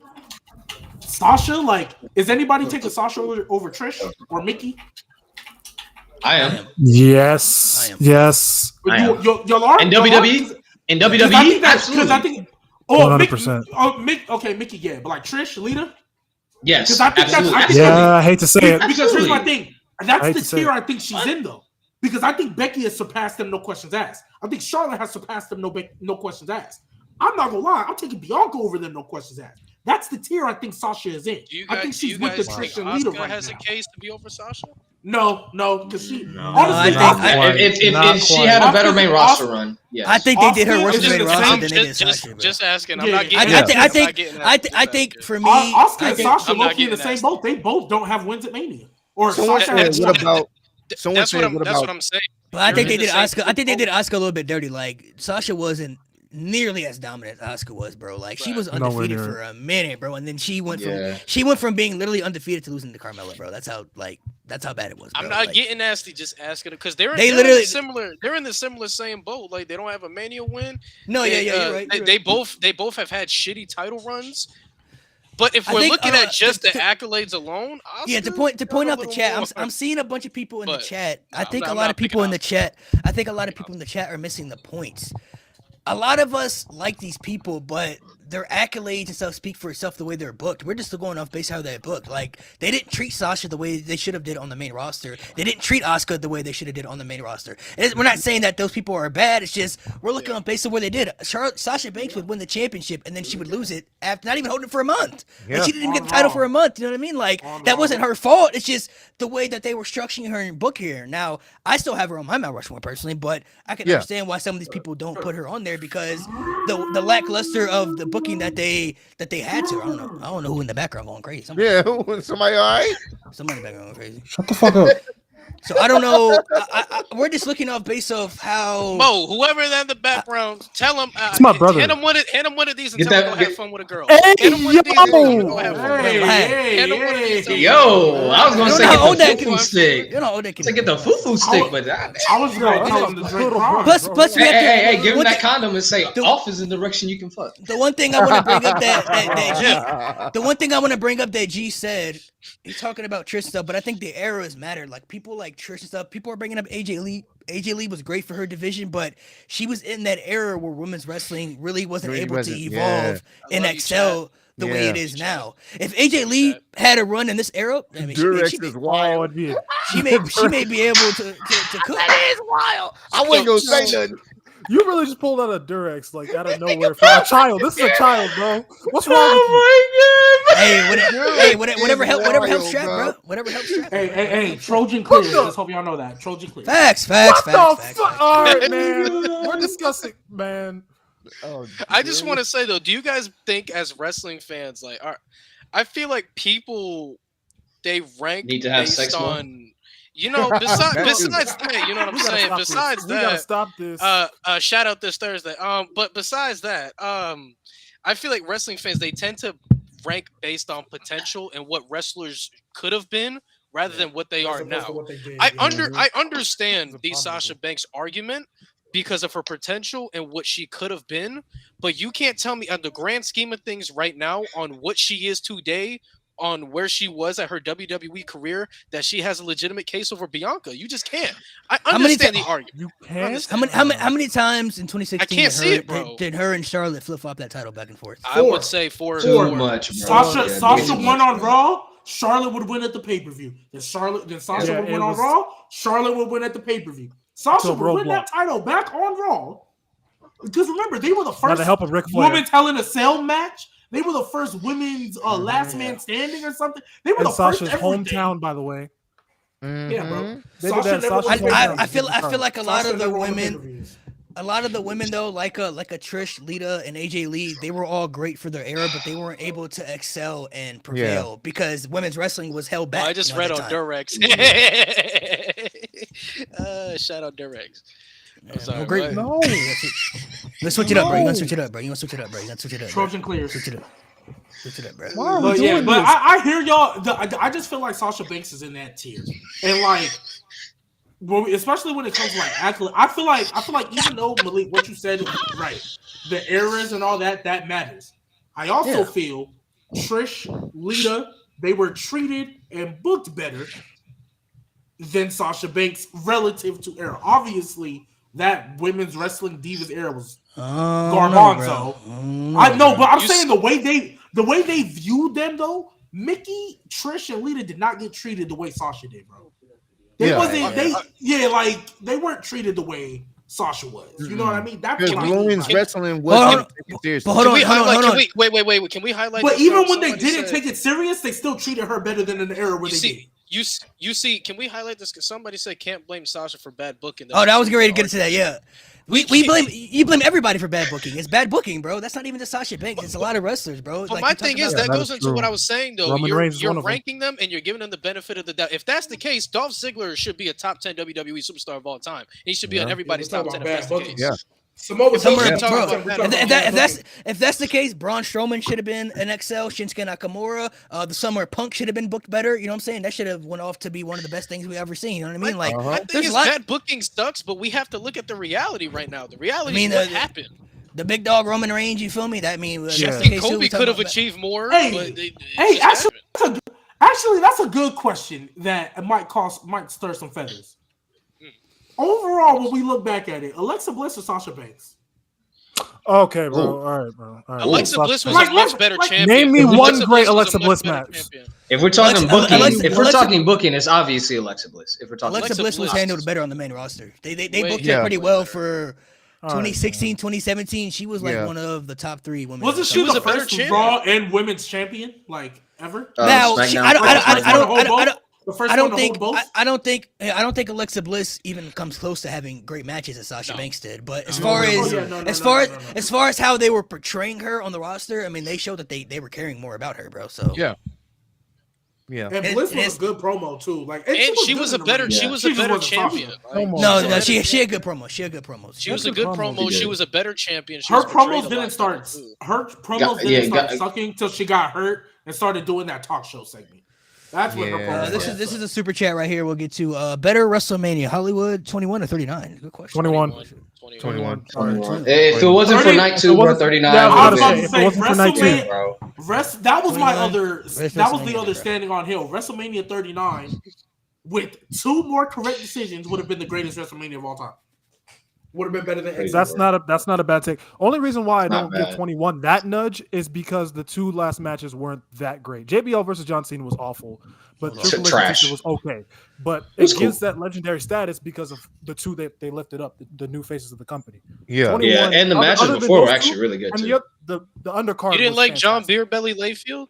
You didn't Oh, like yeah. No, Dropping the build fake the money build on up was great, but honestly, if they had the match they had at Judgment Day at WrestleMania, ooh, that would have been so much better, bro. Yeah. Or Oh, did, dude. what Yeah. was Oh, it? it The would've been best stipulation leading Mania. up to Mania was John Cena wasn't allowed to touch JBL unless it was Yeah. sanctioned or some shit like Yeah, that. Yeah. Like they couldn't touch each other. Y'all remember So the like statement like he was spraying Cena put paint up on water. his He head? put water Yeah. in. Sad, Yeah. yeah, and he dumping on his head. I'm not touching you. I'm not touching. And he put his Y'all, water in his head. y'all and put it remember? right on top. Y'all remember when Cena cracked that chair off of Danny Basham's skull right in front of JBL because he couldn't hit him? That's crazy. Bro, John Cena was such a menace, bro. He FU Teddy Long in the ring because he couldn't fight JBL. Yeah, y'all remember That's what he JBL had him got arrested? now. He was like, arrest this thug. Yeah, This, this I was white like, oh, thug. the most Okay, wild all shit right, I've seen all right. JBL They used to go do. crazy in those feuds, bro. They used to go Bro, crazy in those Bro, feuds. the most wild shit I seen JBL did was kick a Mexican out of the border, bro. Nah, That was JBL was crazy, different. Yo, you're the only one Nah, in this bro, chat that that can was say good. that, bro. I'm Puerto Rican. No, dude. that I was can get away. a crazy stuff to do. I know Texas for most of my life. I can say it. Bro, We no, right, he- we right there. We bro, we right, it bro. was- El Paso, Texas is literally right, like Bro, next to it Yeah, Waters. it's like High 15 School. minutes. It was Right in the next- bro, right it next was to in the Waters, middle of yeah. the night. He turned Yeah, him yeah. around. He put his boot on his ass and pushed him and said, "Go across the border." I was like, Yeah, no, yeah. Someone said he was WWE MAGA before wild, MAGA. man. Oh my God. Yeah, he was. Hey, He yo. was. That's but, you know. crazy. He did salute. All right, Germany. guys. I do remember. All right. I do remember. Yeah, Nah, I think JBL that's a good point. JBL I was love crazy. no word JBL for though. this. I love JBL though. JBL was What you crazy, just do, bro. bro? JBL. Fun fact, you know what's crazy? So a fun fact. I want to bring up 2 things before we head off here. So I was listening to Chavo's podcast. Y'all remember when they turned him into Current White, right? When he had to turn into Current White and Oh everything. God, bro. my God. He pitched the idea, and it's crazy because they could have got away with it back in these days. It's been crazy, but he Oh, I pitched know what the you're gonna idea- say. I know what you're yeah. gonna say, bro. I know He what you're pitched the gonna say. idea of being like a Nazi guy, bro. Like coming out with the KKK stuff and everything, bro. Like he Yeah, wanted to be that type of yeah. heel, bro. Like he was In gonna 2005? in 2007, whenever they did it, yeah, he was gonna do that. They They would have gotten away with it. And honestly, bro, they could have got away with it. They could have gotten away with it, bro. They could have gotten away with They it were at just that doing time frame. anything in the ruthless aggression era. At that time frame, they could have gotten away with it, bro. Because if you look They had back at some of those Eugene, bro. stories, you look back at some of those stories, bro. They could have. I mean, I think honestly, if you go back and look at like the Sergeant Slaughter and Hulk Hogan stuff, like that was during like when the Saddam Hussein stuff was declaring war on America, bro. Like that Bro, was some they got serious bomb shit. threats. They were getting bomb threats, bro. Yeah, bro. They had to move venues because of Somebody that. said we need the JBL and Trump link up. If you go watch the Sergeant Slaughter document, Hey, if you go if they watch, can get gas back down to under $2, by all means. If they can get gas back to under $2 a gallon, Word, man, bro. I miss If you- that time, bro. if Bro, you I go shit watch, you not, my mom the other day was like she was so angry because she went to a gas tank that was like $3.35, and then when we were leaving, we were driving. She saw another gas station that had $2.95. She flipped shit in the fucking car, bro. That Bro, was so I'm telling angry. you, bro, if y'all wasn't driving in 2020, in 2019 when gas was $1.69 a gallon, bro? $1. Oh my Damn near. god, bro. Depends on Well, where you live, though. Depends on where Well, you live. everybody was Bro. there with their own shits, putting that shit in there, man. Bro, I used to be able to fill up Muhammad my Hassan, car. Oh my god. I used to be able to fill up my car with less than $20, bro. That's how Yep. I used to be able to fill up my car Yeah. with less than 20, Yeah. bro. Now I'm like, hey, just Depends- go ahead and put We- 10 we- off we- from we- here, we went 'cause from I'm wrestling to goddamn Yeah, I'm just trying to get to the I'll make it next work. one, I'll make it work. Hey, Depends I where you just, live, I bro. just need to Depends where last you it for live. 2 days. I just need to last Alright. till tomorrow, man. Just here. So thank you guys for coming through. We're gonna go ahead and Okay, sign off, man. I just need this for the next hour, bro. Come on. Yeah. Thank you guys for coming through. Ross, appreciate you for coming through, man. sure, if you, for sure, if you for want to sure. come back again, let us know you come back. But next week we're doing we're talking WrestleMania stuff. We're talking about good and bad WrestleMania, so we'll be talking Okay. everything WrestleMania next week. If you want to come through, more than Appreciate you welcome. having me on here, man. Thank you guys for coming through for the debate, the little chats afterwards. Make sure you guys subscribe Wait, to what the Ross's fuck channel. is going on with John Cena? What the fuck? What are you talking about? Did he drop a new OnlyFans? Someone said he's John Cena naked at the naked Oscars.